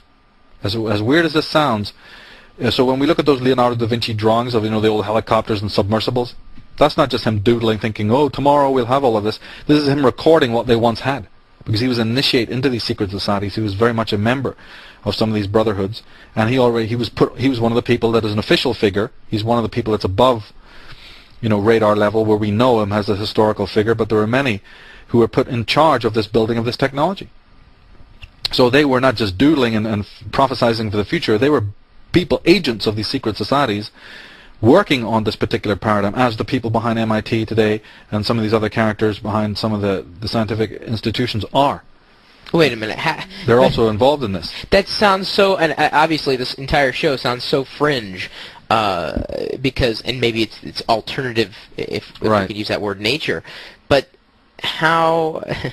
This is where I kind of get lost. I can follow the idea of technology and the concept of as in the cradle of civilization. Suddenly you have a social structure and money, and the concept of a patriarchal society. It had to have come from somewhere. That's the logic side speaking. Right. But when you start diving into and start talking about secret societies, whether they're called what's a common term, like Freemasons or Illuminati or whatever you want to call them, that's where I'm not quite making that connection, because it just seems to me that maybe I subscribe to the thought on, well, if it happened, or if it's happening, wouldn't we know about it? Well, we do know about it. See, the thing is, we do know about it, but that when you study secret societies, it's a very separate, in a way, it's a separate type of research that very few people can make the connection. What you're talking about is a very difficult thing to do, is to try and, first of all, work out what is the alternative history of the world, and then find out how these secret societies operate. Now, I'm trying to find this particular... here it is. In the Book of Enoch, this will help lead into what we're talking about. The artificial movement forward, you have to have custodians for that, and it has to be financed. And also, you have to have a pyramidical hierarchical structure when you're orchestrating all of this. One, because that works very well, and two, you have enemies out there. The Atlanteans have their rivals, so they want to conceal as they're moving this down. They're not just doing it in the open. You have to conceal from your slaves your agenda. So this is where the idea started to happen, where you create cellular, hierarchical, self-enclosed structures, which is basically what the secret society system is. It's a system of decompartmentalization. And the pyramid is the perfect symbol of that, like a hologram or a fractal. Each person working in their cell, just like the CIA operate, just like the triads operate, all of these criminal organizations work in this. The gangs of even New York work on a cellular structure, right? Well, anyway. In the Book of Enoch it says, and Azazel, this is one of the dark angels, Azazel taught men to make swords and knives and shields and breastplates, and made known to them the metals of the earth and the art of working with them. And they were led astray and men became corrupt in all their ways. The Welsh talk about it. The Smithsonian also has understood. The Smithsonian Institute and the Bureau of Standards there in Washington have brought to light various objects that prove that 7,000 years ago people were producing steel in furnaces at a temperature of 9,000 degrees centigrade. That's almost like the heat of the sun. This has just recently been proven. Dr. R.V. Dolphin, after studying the Libyan desert glass, he found it, beautifully ornate glass and beads and necklaces. But Dolphin suggested that for the ancient Phoenicians to have worked with temperatures equivalent to 6,000 degrees Celsius, nothing else could make these particular vessels, that they must have known the secret of atomic power. This is one of the top experts in that field. And 6,000 degrees is only 2,000 degrees short of the temperature of the sun. So again, official think tanks, organizations, bastions are discovering this. The word Europe, where do we even get that word? Europe is in Greek mythology, came from the goddess Europa, who was the daughter of the phoenix, which rose from what? The flames of destruction. The very name Europe was given because it's a miracle, right? Just like Ireland was called the Blessed Isles, the Fortunate Isles. Europe is the one who survived the flames, the cataclysm. Now, the secret society thing ties in because these individuals created these orders in order to be fraternal in nature, to have degree ceremonies, so that only initiated people would know what is the top. What is the top? Pick up any Masonic book and look at the 33rd degree, the 32nd, 33rd degree. I go into all of this in the second half of the Atlantis book. It says Prince of the Royal Secret, the Keepers of the Royal Secret, the Prince of the Brazen Serpent. These are the high degrees of Freemasonry. What secret? The secret of genetics, perhaps? Is that the royal secret? Well, the symbolism in Freemasonry shows you exactly that. And in the DVD I have coming out that's a companion of the book, I go into that very deeply. The whole occult history of America is detailed with meticulous detail in that DVD. It's 15 hours long, like we were talking earlier. It's a multi-DVD set. And it goes into the whole concept of the secret societies, and I will talk a little bit more about that in a minute. But one thing before I want to leave the old Celtic stuff, I think this is something monumental of importance. We must understand also that there wasn't just this vast technological expertise, there was also this sort of clairvoyant ability. And after one of the great wars in Ireland, the west coast of Ireland, when these demonic forces were fighting with the Sons of Light, the Sons of Light won a particular series of wars about 5,000 years ago. And of course, being a matriarchy, the priestesses at the end, one of the priestesses meant to have gone to the Mourne Mountains to celebrate. The armies went to celebrate the defeat of their enemies, and she gave this prophecy. This prophecy is dated by Charles Squire and other Celtic scholars of 5,000 years ago. That's at least 3,000 and probably more thousand years BC.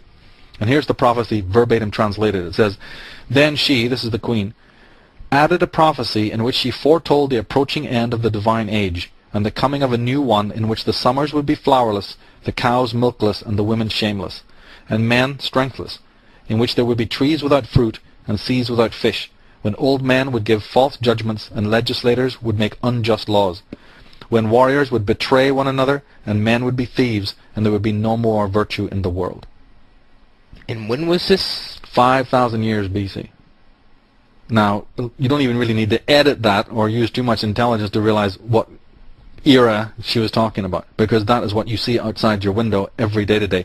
And think that's bad? In the Norse Edda, this is the Scandinavian mythologies, what?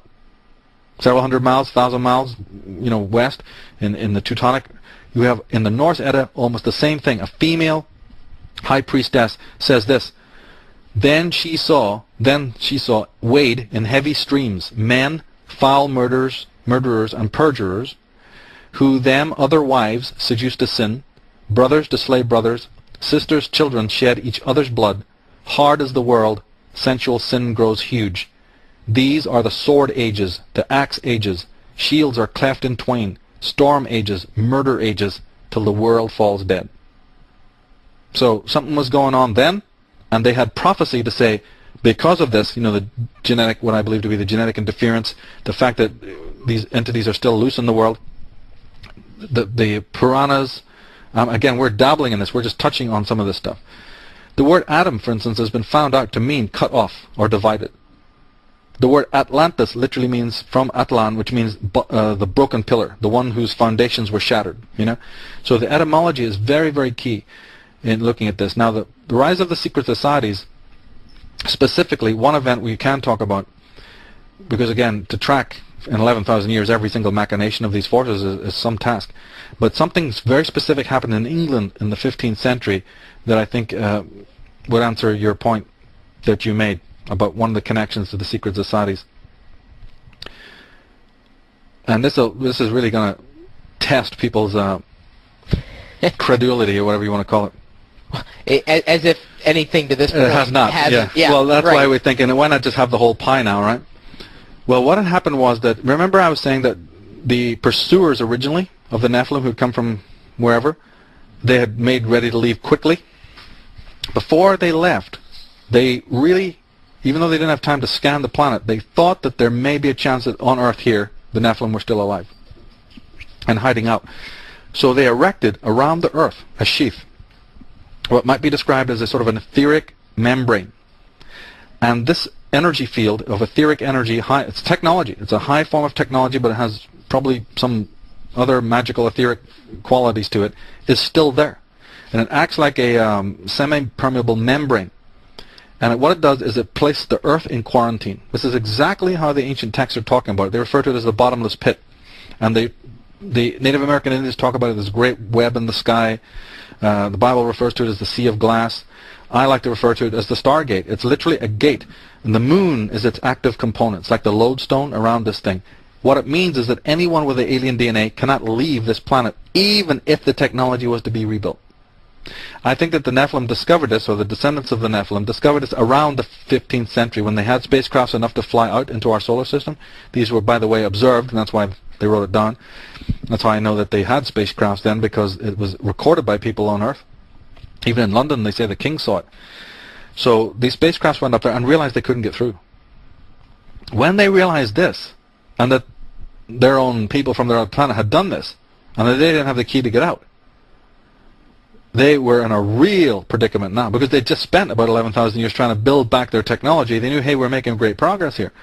But what does this mean? Even if we build all of this technology back, we're chained to the pit, we can't get out. All of the books, including the most ancient ones, talk about this incarceration, quarantine effect. There's so many books that ancient chronicles go into this, but it means that beings could probably still come into our solar system, but it's not possible for those with the alien DNA to leave. And I refer to this gate as the Stargate. And in one of the Gnostic Gospels called the Pistis Sophia, which is a very interesting book to read. Again, it was something that should have been included in the Bible, but was not. They refer to this as a great dragon whose tail is in its mouth. They say in the outer darkness there is a huge dragon whose tail is in its mouth. And it also talks about it in Revelation 8, where they refer to the bottomless pit, and they say, the fifth angel sounded, and I saw a star fall from heaven onto the earth, and to him was given the key of the bottomless pit. And then in the epistle of Peter, another biblical work, it says, God spared not the angels that sinned, but cast them down to hell, and delivered them into chains of darkness to be reserved unto the judgment. So this Stargate is also known in astrology. Those who studied astrology, especially Chinese astrology, know that the Chinese refer to this as the head and tail of the dragon. They call it the dragon's nodes in astrology. And the whole idea in mythology of the dragon encircling something precious. You'll even see jewelry, an artwork of a dragon encircling a globe or a pearl or something of great price. Well, this comes from the idea of an encircling dragon energy encircling the earth itself. You'll see that motif a lot in artwork all over the world. In fact, the symbol of the dragon eating its own tail, which is known as the Ouroboros, is found throughout the planet, throughout all the Mexico, Egypt, India. The Celtic tradition has the encircling dragon.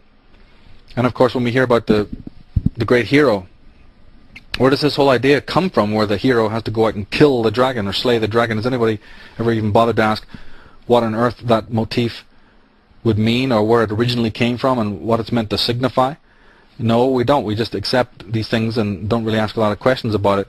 But the fact is, again, that these are cryptic mythological motifs about the breaking through the Stargate and the slaying of the dragon, or the mastery of the dragon.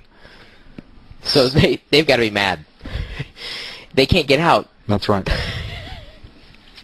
Now, what happened in the 15th century was that after they discovered this, the Tudor dynasty, now the word Tudor comes from tutor. It really meant the teacher dynasty. These were the direct descendants of the bloodline of the Atlanteans, okay? So there's been many, the Habsburgs, the Merovingians, if anybody who knows that name, the Merovingian dynasties, who were the royal families of France. And then we have the Tudor dynasty of England, are direct bloodline descendants from the Atlanteans of old. They were put in charge of this problem. And the man that they chose to put onto the problem to be the sort of the champion of this discovery of how to break the Stargate problem was known as Sir John Dee. Now, people in the magical tradition who studied the history of magic and the history of astrology will know that name. John Dee was one of the most powerful black magicians in the world, and he worked with an Irish clairvoyant called Edward Kelly. The Queen of England used to get in their boat real late at night and float down the River Thames to John Dee's home, which is called Mortlake. And he had the greatest collection of books, thousands of times more than was in any of the libraries for hundreds of years. He was a very famous man. And one of his jobs, his daytime job, if you want to call it, was he was the ambassador to the court of King James or the court of the Queen. And when he would go and visit foreign dignitaries or be as an ambassador, he'd always write back in the old left-hand writing and the cryptic writing bit, to his queen. But at the bottom of all the documents that John Dee would send back, he would write his code word 007. Okay? So like a James Bond, so James to speak. Bond is actually the MI5, MI6. Comes from a specific time and event. The Spencer family, which Lady Diana Spencer's forefathers, right? Edmund Spencer, John Dee, who was the original 007.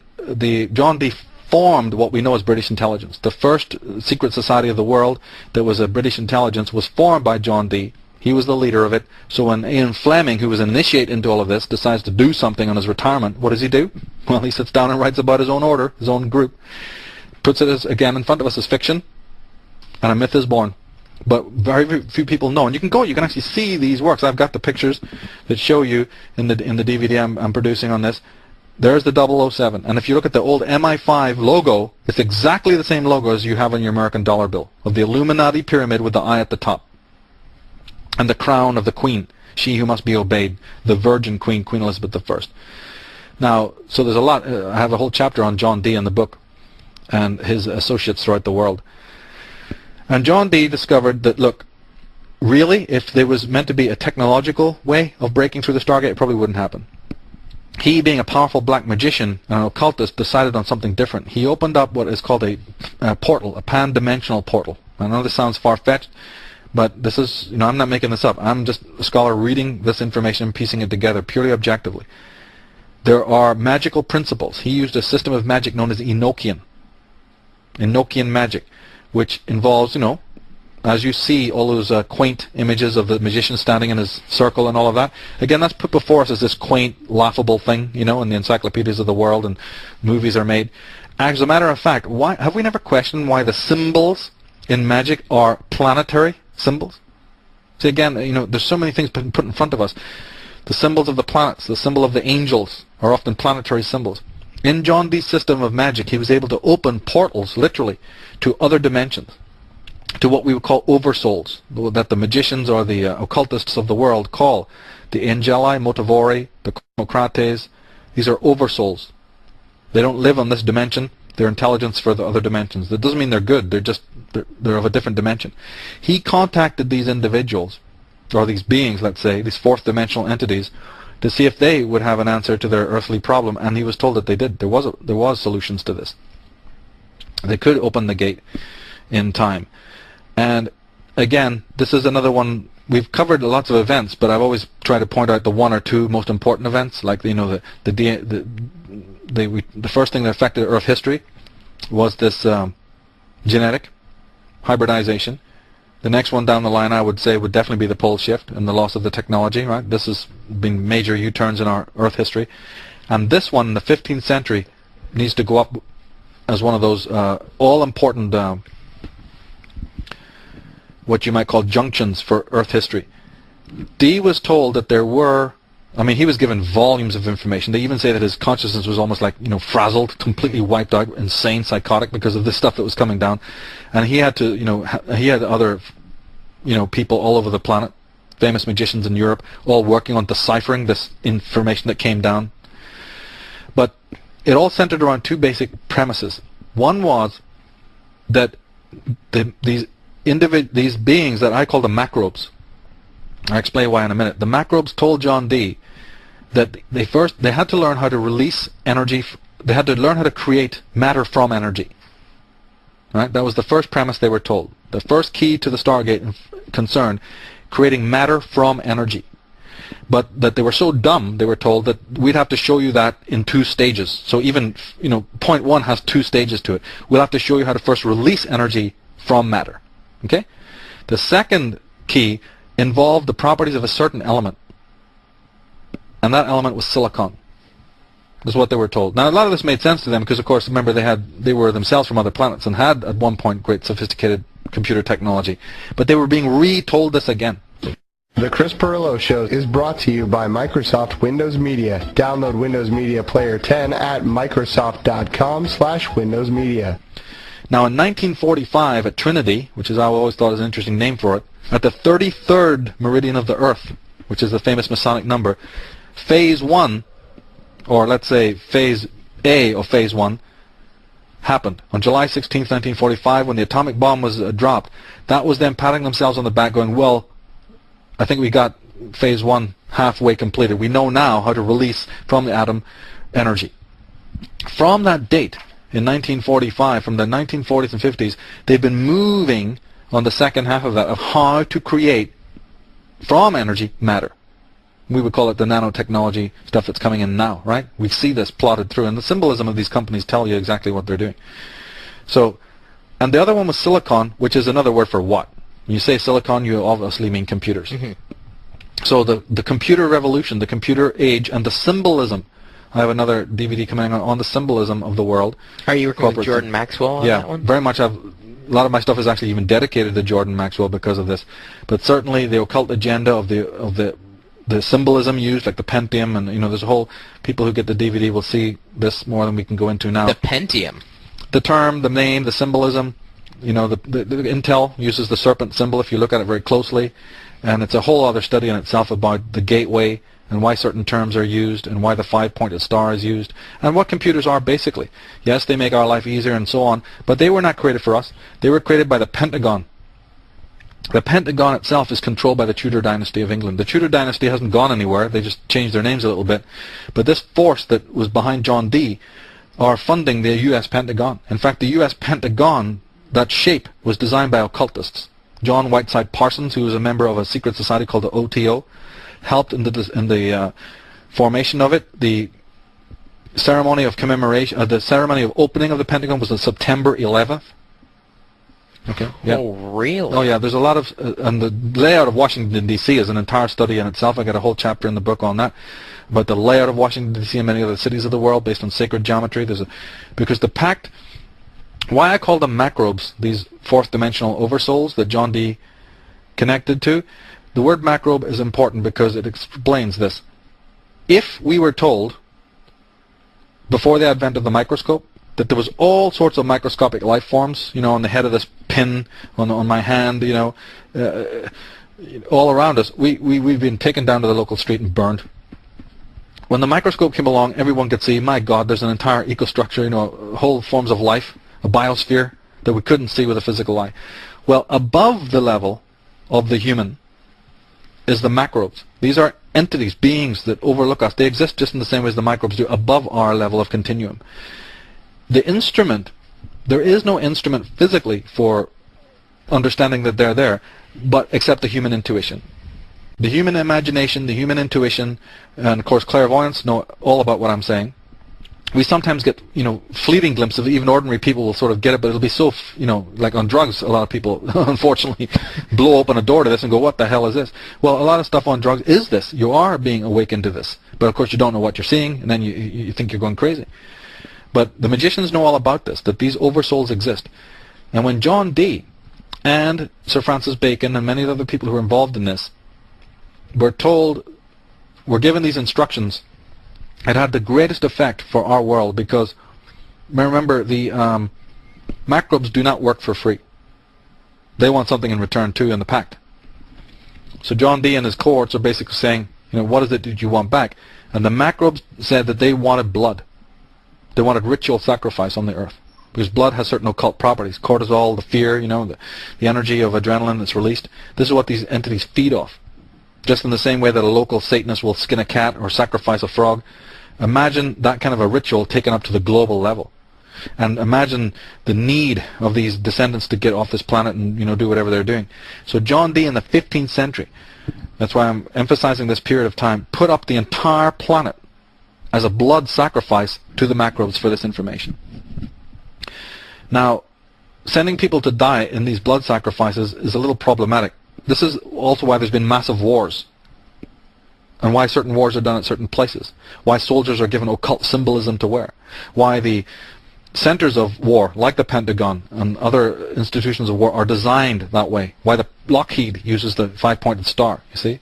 There's a lot of symbolism involved that they're actually showing you that's an occult in nature. Using the five-pointed star involves this. And the symbols of the Maltese cross, the symbol of the pyramid, in your cavalry days in America they used to use the crossed swords and the acorns. Wait a minute, acorns are Druidic symbols. What are they doing on army? What are the oak leaf lapels doing on the German, Russian soldiers? The French wear the oak leaf symbol on their hats. The eagle, the skull and bones that was worn by the British Brunswickers. It was picked up by the Knights Templars. It was used by the Nazis. The eagle has been used by the Romans. There's occult symbolism being used here because ritual death doesn't mean just blowing somebody away and then they're dead. It's very specific. You have to declare the war at a certain time. You have to send those ritual victims to a certain place on the earth. Most of the wars have been conducted at certain places of the power grid at certain specific times. Same thing with assassinations.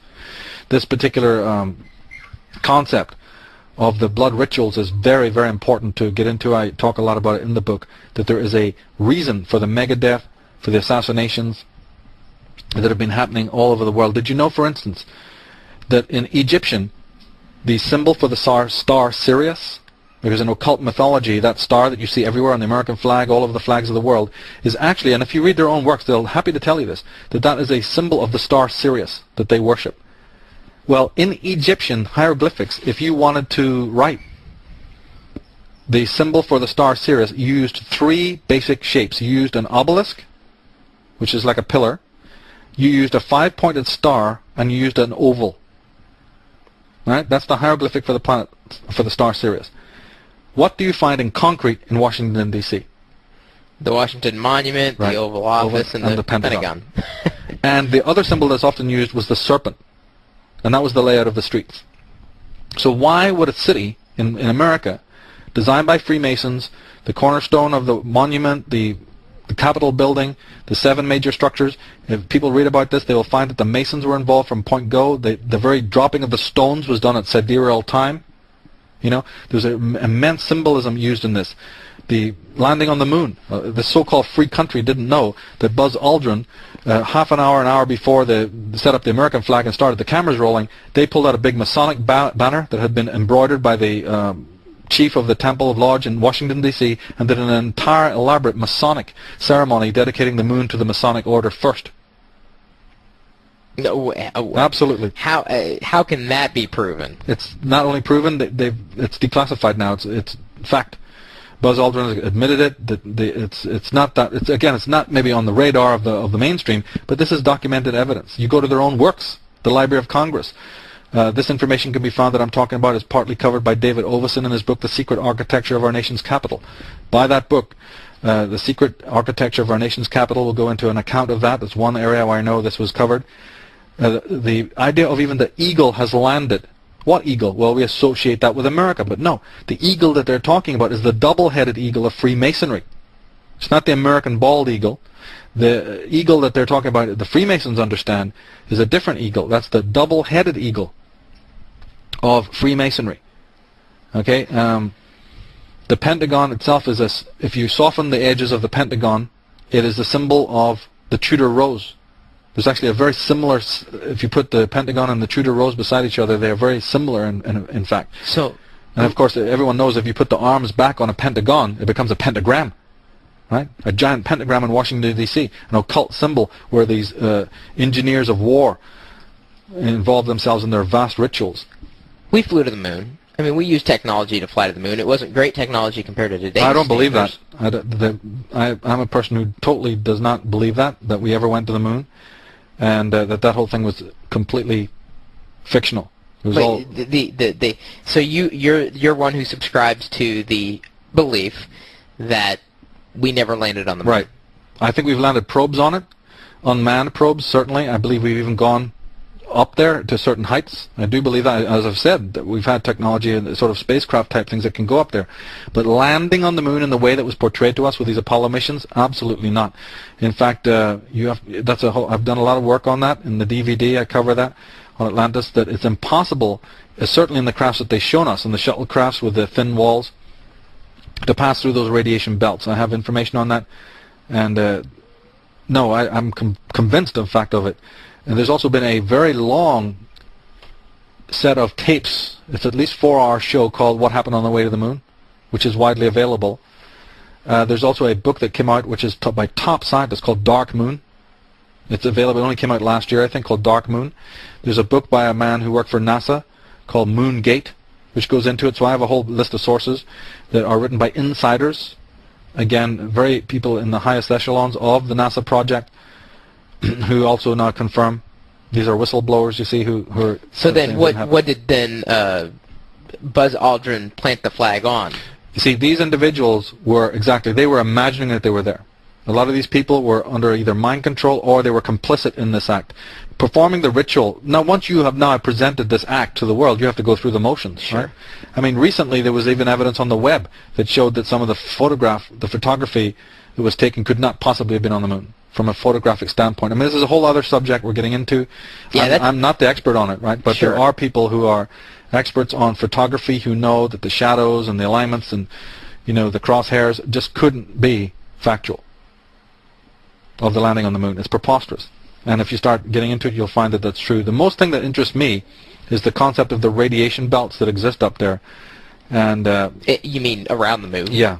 Before that, the radiation belts of the stratosphere and the ionosphere, to penetrate those in crafts like what we have is not, in fact, possible. Yeah, but we've filmed flying over the moon. Hey, we've made, we've also made the movie Stargate and Terminator 2 and all of these incredible movies that you can duplicate anything now. And to imagine that Industrial Light and Magic and Steven Spielberg are the first people to have access to that kind of technology is nonsense. Okay, so now this is where you're possibly losing me a little bit, because so then has any manned mission outside of the Earth's atmosphere then is not a reality? Is that what you're saying? I'm thinking that when I've looked into this, I think that they have a way to fly up there to a certain height, but I don't think they're able to penetrate the ionosphere and go up to the moon if they're manned. And that's why I believe there's a lot of emphasis on cloning now, on cyborgs, on virtual reality, of trying to maybe create robotoid beings that can go and do that. I even believe that in the paranormal movement, the idea of the little gray, that very famous image of the big bug eyes and and the very slow walking. I actually believe that those are also what I'm talking about. They're maybe semi-organic, but they're actually computeroid. I think they're controlled by people on the Earth. They're put out there for disinformation purposes. And based on the way that they react when they are seen, I believe they're remote control type beings. So I believe there's experimentation in Area 51 to try and make a kind of a hybrid, semi-organic computer type robotoid individual that might be able to go and do certain work in an advanced way on the moon. But nobody has been there. Nobody has been beyond it. Because if they had gone to the moon, they would have now gone beyond that. By now, they would have already had a manned mission to Mars, or at least outside the, Well, so then why was it so exciting for a brief while and then just disappeared? And now you've got Well, that backs up what I'm talking about, because they haven't done it. It was a scam. They know now that the technology, the alternative technology to prove that it was a scam is too advanced. See, the leading people that were behind the original Apollo missions, it's their work that I'm talking about that is now whistleblowing saying it didn't happen. It's fascinating. And they know now that independent laboratories, independent researchers, even guys like yourselves, can now, through photographic means, prove that it's a lie. So they don't want to reduplicate it again, because it's more easy to prove now that it's bogus. So this has been an elaborate, bogus thing. I mean, Professor Oberth, who was brought here under Operation Paperclip, along with Werner von Braun, right, who was one of the heads of the space program, the creator of SDI, was telling the Americans then, we'll never do it. His own words are saying, it cannot be done. We have tried it in Germany during the Nazis. We had all the money thrown at us in the world. We had the greatest scientists you can imagine. We didn't do it then. We can't do it now. Even if 50, 100 years went by, we cannot do it. They said, yeah, don't ever say that. It's a whole pretense thing we got going here. The assassinations have been committed. You know, I have to stop people doing this. So, yeah, when you're talking about Buzz Aldrin and the act of it, that's ritual. That's different. The ritual act of it is a performance like any actor going and doing a role. You're either mind controlled to do it or you're in on the game and you're doing it.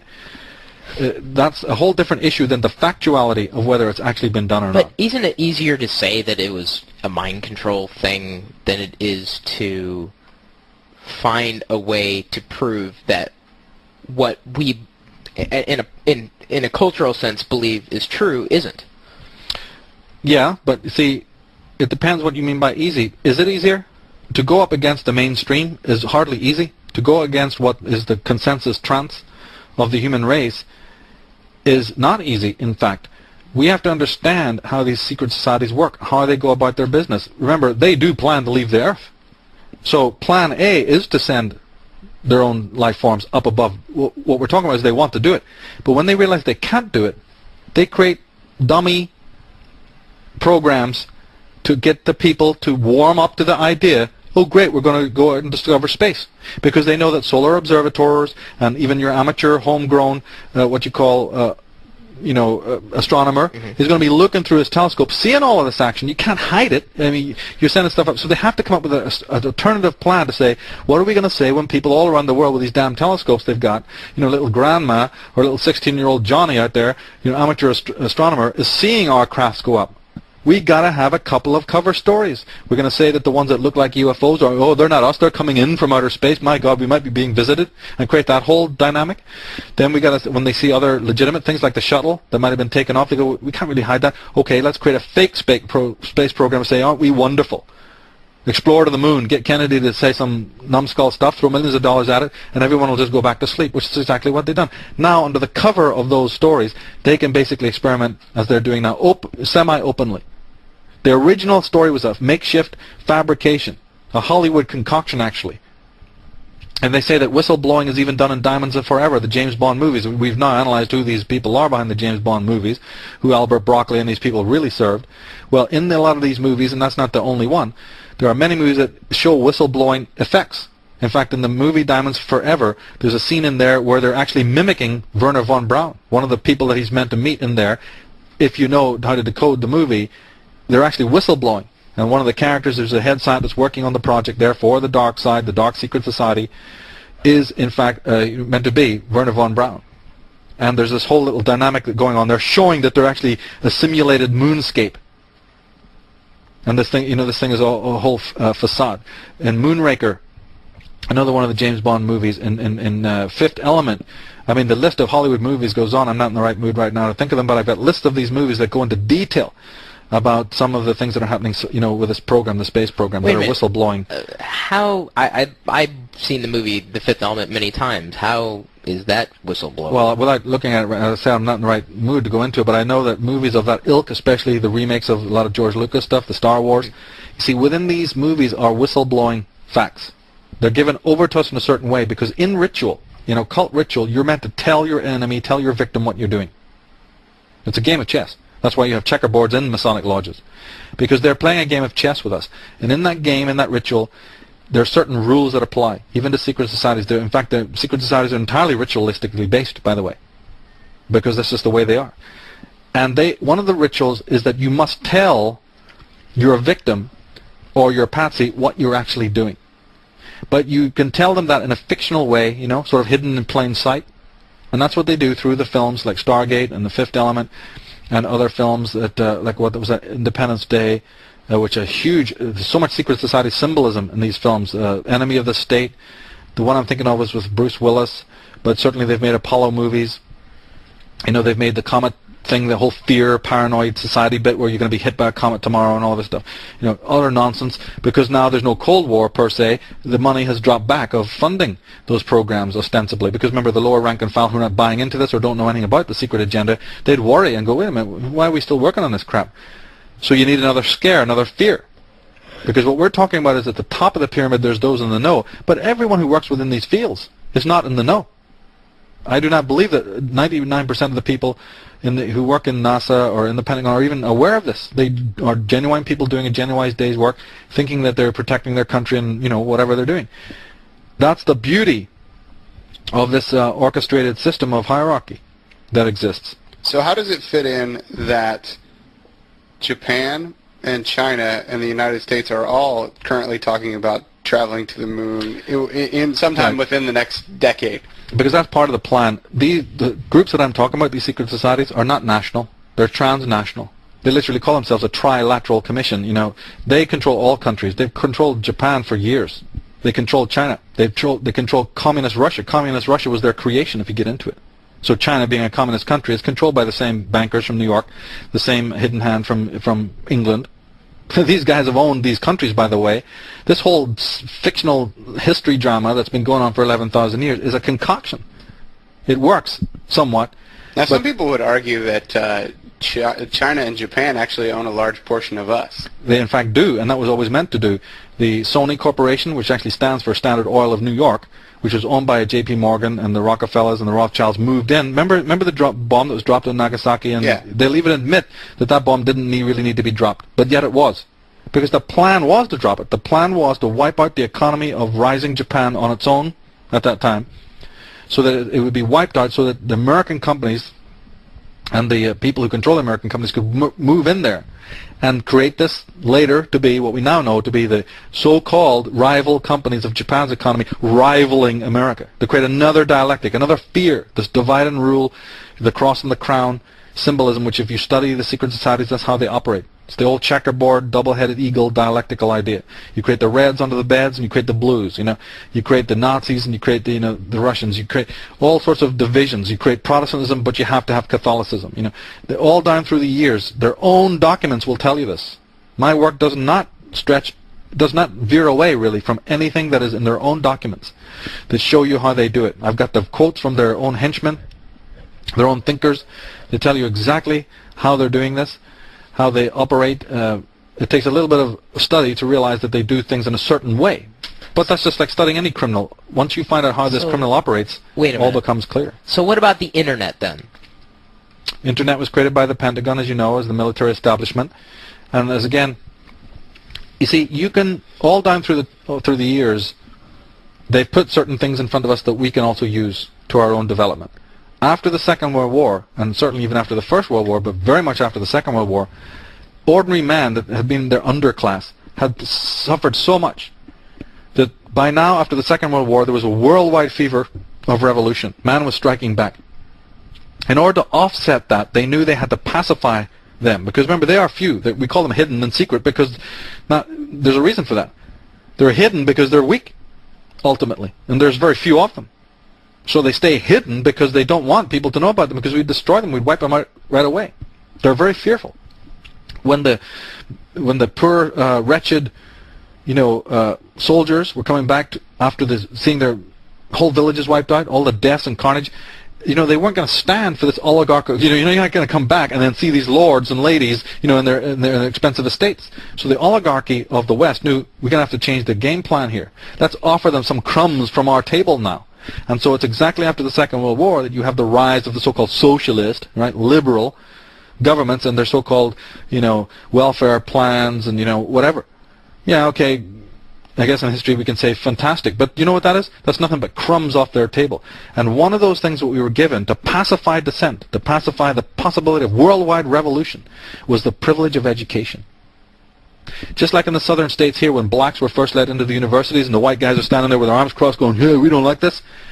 Think of that anger and that contempt manifested many times with the upper elites of the world, suddenly having to open the oaken doors of Oxford and Cambridge and, Trinity and watch ordinary men and women's daughters farmers, tradesmen, artisans coming into those halls. They didn't like it, but they were told from upstairs, you're going to have to do it, because we will be wiped out otherwise. This mass will rise against us. And then they were also told, don't worry, just because we've opened the doors and physically let these people in, doesn't mean they're going to learn anything. We still are in control of them. We'll still teach them.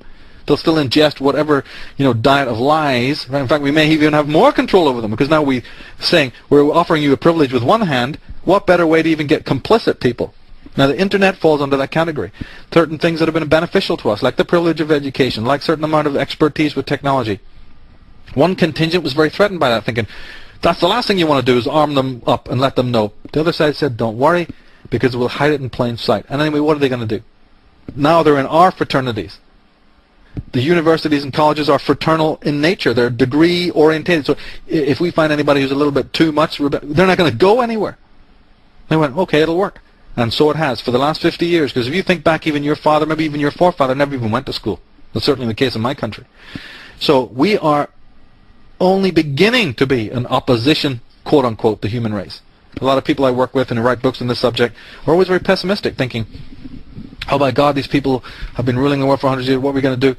We forget that we are only now actually in even the remotest chance of offering forth, a proactive opposition to these forces that have controlled the world. Proactive opposition to what and how? To the secret societies and to these oligarchical, plutocratic forces that have governed us from day one. Well, but how do you oppose opposition if you can't necessarily see the opposition as being there? Well, that's the whole thing. My work is very much dedicated to identify the enemy. That's the first stage. When you have a pathogenic force in your body, a virus or a disease, you have to there's diagnostics is necessary first. And I'm a big believer in that. My work, a lot of the work of the people in this field, is purely diagnostic. First we identify the enemy and say, here's how it happened. Here's how this infection got into the bloodstream. I mean, you're sick, you're psychotic, you've got all these problems. Our civilization is crumbling, the earth is dying. We've got genocide. We've killed most of the decent races of the world and their great knowledge of how to survive in catastrophic times. We've got the evilest of people running our Federal Reserve and running the money systems and the world banks. Absolute mass murderers, the coldest-blooded psychotics we've got ruling the world. We put them there. They have dumbed us down. We are now constituting, they have given us the privilege of education, and so a few people have used that properly. Not a lot, but a few have become good investigative journalists. They have read the histories of the world that have been hidden from them. They are thinking about really grassroots ways to fight back, and not in the political pigsty that's been designed for you to come in and do that, right? I mean, that's the whole dialectic they've created. There's other ways to do it outside of that, because you don't go into the pigsty they created dialectically. That'll get you nowhere. But again, I refer in my work directly to the horse's mouth, to the great people from even within the secret societies of the world. For instance, let me read you just one quote from the head of the Illuminati, if I can find it here. Yeah. The Illuminati was created in the 1776, same year as America was founded. America was founded July 4th, 1776, but in May 1st, 1776, in Bavaria in Germany, the Illuminati, which is one of the most powerful steering committee secret societies, was created. The leader of it was called Adam Weishaupt. When he passed away, the mantle passed on a couple of generations down until it came to the American Albert Pike. Now, everybody in America needs to know about Albert Pike. He's one of these, again, overworld figures that most people don't know about. We always see the Bushes and the Cheneys and the Roosevelts that are put in front of us. But we don't see those thinkers whose agendas are actually being acted out. Now, in his own work, in a letter to the previous leader of the Illuminati, Albert Pike writes this. He says, "We shall unleash the nihilists and atheists. We shall provoke a formidable social cataclysm, which in all its horror will show clearly to the nations the effect of absolute atheism, origin of savagery, and the most bloody turmoil.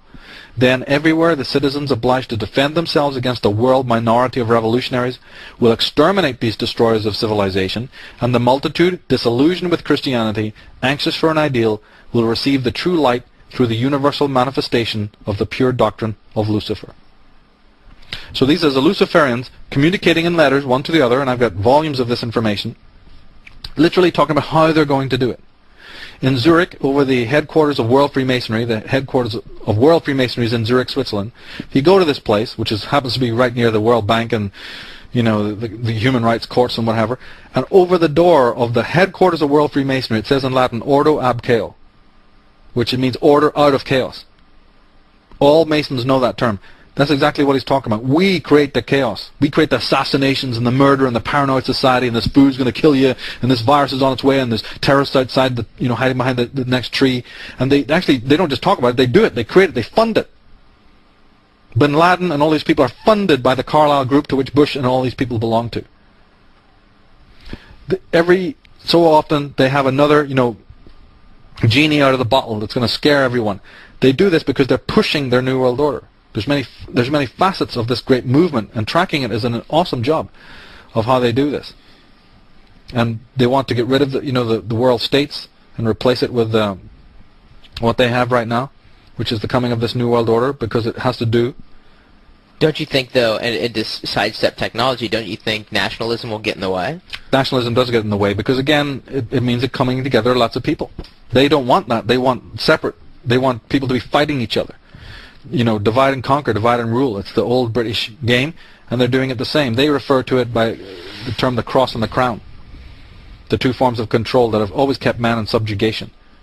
The cross, which is religious, mind control, meaning psychological, and then the autocratic. The crown is the autocrat, the boss, the state, the governor, the king, the baron, who tells you you're not going to go 10 miles from your feudal village. Just not so long ago, a man couldn't even get on a horseback and go 10 miles away from where he lived in feudal times. When I'm doing a lot of these talks, people always get up and say rightly, oh, wait a minute now, come on, how can some secret society just come in and take over? It's preposterous. Well, first of all, that's not what we're talking about. We're not talking about some sort of mafioso / IRA secret society, comes in and takes over. These individuals have been millionaires from the first centuries AD and before. They created the cities. They created the idea. Nothing could have been easier for them. Agricultural man was the most controlled creature you can imagine. The barons and the lords and the abbots and the clerics, they told him what to think and what to do, every move. And that's just recent history. There was no question of it. Nothing could be simpler. And that's why their agenda is unfortunately moving ahead rapidly. Now, one of the things that I think that you mentioned was the Mayans predicting the end of the world. Right. So how does that fit into all of this? That brings up this interesting stuff about what's coming and why the Mayans were so emphatic about talking about the last 13-year countdown. And for those who don't know, in their calendar, they have an end date where everything just stops. There's no predictions. There's no mention of anything happening after 2012. So people have, sort of questioned, what does that mean? So, that could mean that everything's over in 7 years? What I think is it means that the world as we know it is going to sufficiently pass away. Not the world itself. The world that we know it politically, militaristically, sociologically, yes. In fact, we already see... Technologically. We already see that happening. All the saber rattling, the rise of the American empire, the Wolfowitzes and the concept of the neoconservatives. This is all part of this. And if you read their own works, you'll see that they're definitely heading this. They want to subjugate the planet. The secret society control moved from the Europe over to here, to the New World. And then now it's stretching out again to create an empire over there. So yeah, many of the idioms that even our own fathers took for granted are already slipped away long ago. And there's the delinquency amongst the teens, their level of ignorance, for instance, and their just dependency on television, and the rise in pharmaceutical dependency and all of that. It's rampant. So yes, we are heading to a countdown to, some people are calling it countdown to extinction. Other people are calling it, no, it's a countdown to a higher form of awakening once we release ourselves from these pathogenic forces. See, I can't do my work with a pessimistic attitude. I have to believe that, this awareness is because we're about to rid ourselves, with celestial help. There are higher forces in the world, spiritually, that are going to assist in this, but basically it's a human issue. And we're going to find the way to uncover the fact that these individuals exist, that they've been manipulating the flow of history. They still are. They're going to move even faster now. And we are going to find the solution. At the end of the book, tying in with what the Mayans talk about, I speak about 4 possible outcomes. Yeah, I didn't like... The end of your book was quite depressing, well, might I add. I'm someone who definitely tries to think positive, and I see technology as a pathway to solution. So do I. I agree. Well, and the thing is, if we find out if this is revealed to us, will we care? See, because we are, right. Because we have become a society of amnesiacs. Yeah. Well, and we have life is. I think the big reason that television and pharmaceuticals are popular forms of entertainment is because life has become too easy. You're right. It's the leisure class. It's the class. Is what Gore Vidal calls the culture of amnesia. And and in fact, you're right. We don't care. Some do, some don't. The masses will never care. The masses have never cared. Like, do you remember in the War of Independence, how many people was it in America who stood up against the biggest tyrant of that age? King George III was the biggest tyrant. He had the mercenaries from Germany, from Holland on his back, coming over here to tell your American forefathers just 200 years ago what they're going to do. 3% of this country, stood up and threw him back into the Atlantic Ocean. That's proof positive. What was everybody else doing? Shivering under the bed in fear, waiting for it all to go away. So I'm not one of these new age people who believes, we've got to awaken all our people all the time. That's never going to happen. You don't need to bother about it. People are pretty much not going to get it. They're going to go about their boring life the way they always have. This is an intellectual fight. This is a spiritual fight between agencies, principalities is what the Bible calls it. And it's not, the ending of the book is not pessimistic. What it is, though, is I am very aware in literature and filmmaking or whatever you do not create a happy, cheesy ending so that people roll over and go to sleep. My work ends with a bite. It ends with a cliffhanger because it's very important that people don't think, oh, well, good, after all this story, now we know somebody else is taking care of it. I wanted to leave it with a feeling that, no, the ending is not certain. There's 4 possible outcomes that I can think of after what I've reviewed, but it's very important not to roll over and go to sleep. Each person needs to take personal responsibility. The solutions are in the end of the book, and in the DVDs I go into them with more elaboration about what people can do. Some of that's obvious, which is identify the enemy, collaborate, legally empower yourself, use technology to advance this knowledge, because this is going to happen from the underground. Don't wait for Big Brother to go, hey, tell us all about it. We'll give you millions, let's fund it and own you. No, it's going to be individuals on a grassroots level, just like it was here with the war in Seattle. Bloggers, MoveOn.org. They say that there was more hits on MoveOn on the independent channels during the war of Seattle than there was on CNN. That means that people are crying out for alternative information. And again, don't worry about all of the people, all of the time doing anything. It's not going to happen. There are always going to be people who believe one thing and people who believe another. And you've presented, a tremendous, obviously, I will say fringe, ideas. And my hope in bringing you here was to, talk about specifically and bring to the table the idea that technology just didn't happen. It had to start somewhere. And where did it start? And where were some references? And it's just interesting to hear that there were references that we may not have been able to describe as accurately had we not experienced them firsthand. And I think that's why I said that even if nobody else, if people find it, and I can understand that sort of skepticism, but one thing is absolutely clear. This technology existed. If you accept that because the records are talking about it in the most verbatim way, most visceral way, then that already presumes that there must have been advanced civilization. See, one thing leads to the other. And I am a person who's really researched this, not just from the mythological side, but from the scientific side. Some of the leading scientists, they're all sourced in my book and on the website. You'll be amazed at what has been discovered, what continues to be discovered. They've just discovered the little people. Just as after Lord of the Rings came out, there's these worldwide discoveries of these hobbit-type beings, you see. That we are now in the age when several things are going to happen. We're in a solution age. So some of this is going to be less preposterous. What's going to happen also, we're going to find solutions, and we're going to have a lot of the secrets of the human race being slowly uncovered. Now, let me ask you this. It was kind of odd. I find it's a fascination with the idea that there is life on other planets, whether it's simple life or advanced forms of life. What's your take on Dan Rather coming out and doing that UFO special? Wasn't it Dan? No, it was Ted Koppel. Peter Jennings. One of those. They're all the same. They're all the same. Peter Jennings coming out and doing that UFO special a few weeks ago. I didn't really track it because I was doing some other interviews and I'm trying to work on a second book. So I didn't really follow it, and I've learned, you see, to not pay too much attention to this double-speak Orwellian crap that they put out there to pacify people. I'm so sick of that double talk. I'm glad that something's out there better than nothing. There have been Discovery Channel programs on some of the stuff that we've been talking about. Eric von Daniken has finally been vindicated, and the guy's got his own specials on TV, sometimes hour length. Fantastic. Happy to hear that.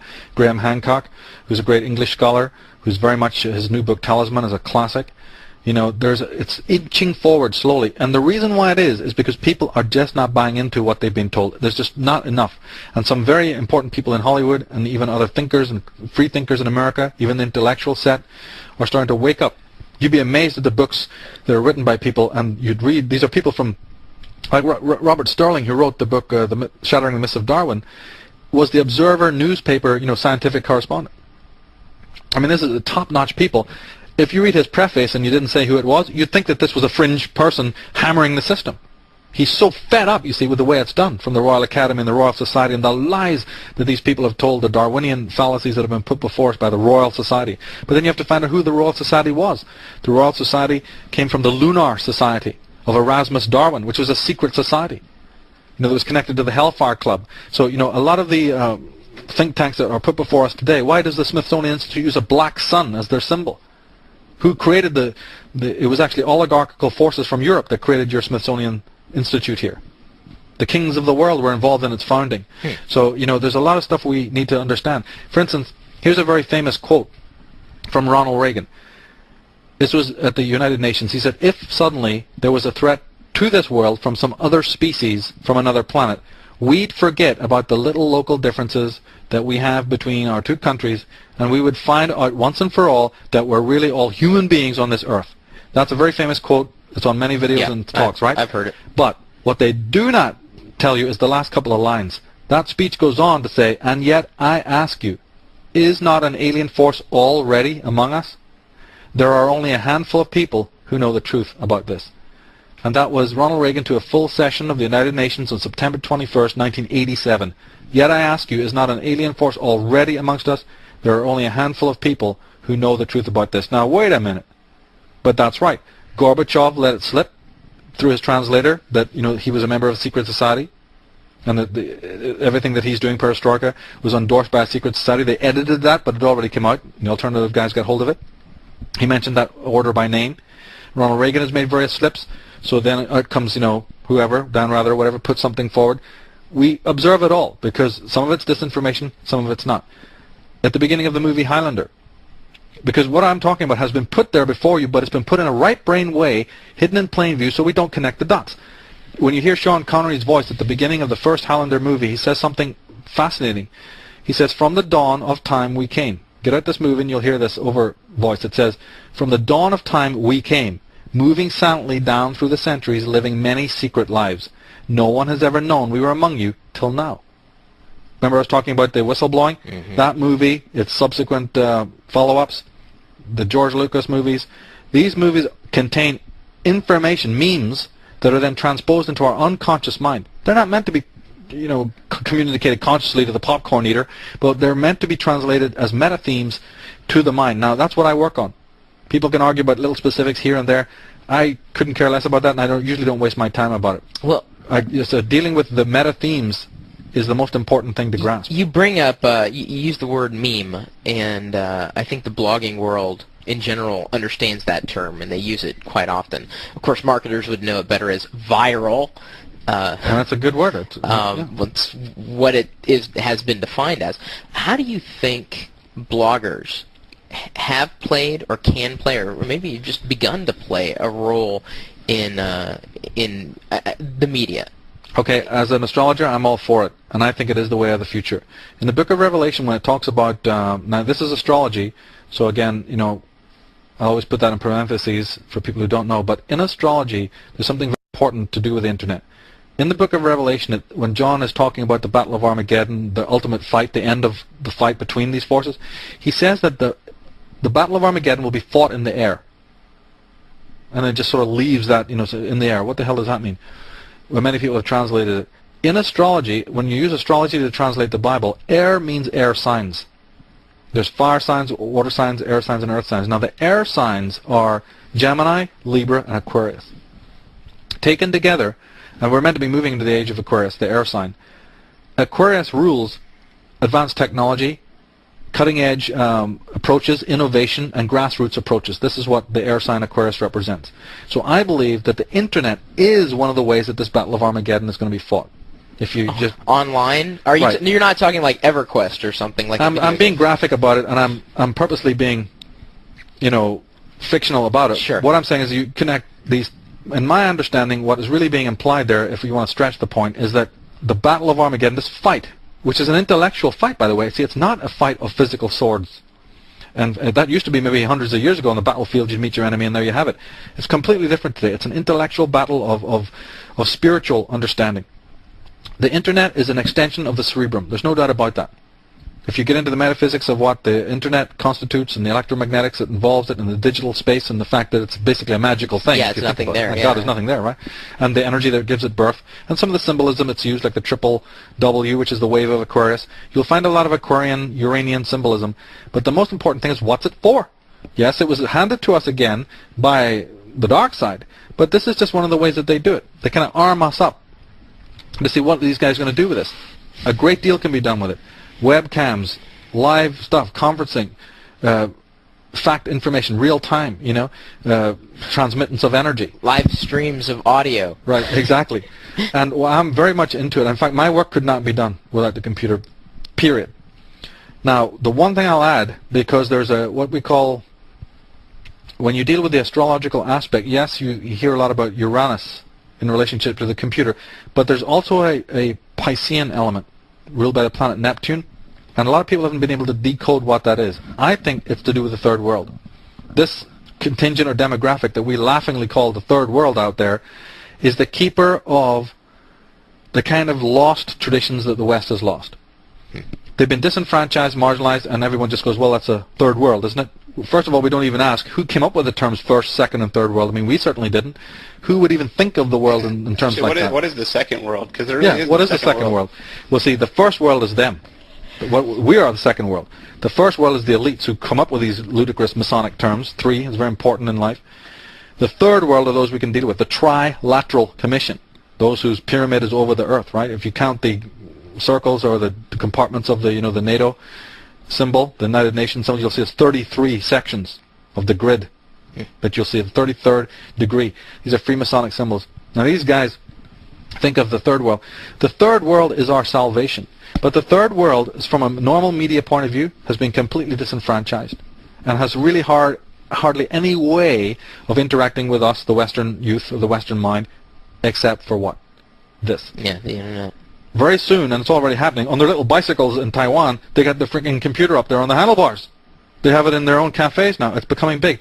I am very much looking to that because I saw it before from an astrologer point of view. It's been predicted by many clairvoyants that this computer, look at Tiananmen Square. When there was the communists locked down all the information, the normal portals of communication, they forgot this, and some guys were like hitting the Western newspapers and corresponding with Western journalists live, real time, and the government there didn't think about it. A big leviathan like that didn't remember that hey, people are and now you have miniature computers, iPods, all sorts of things going on.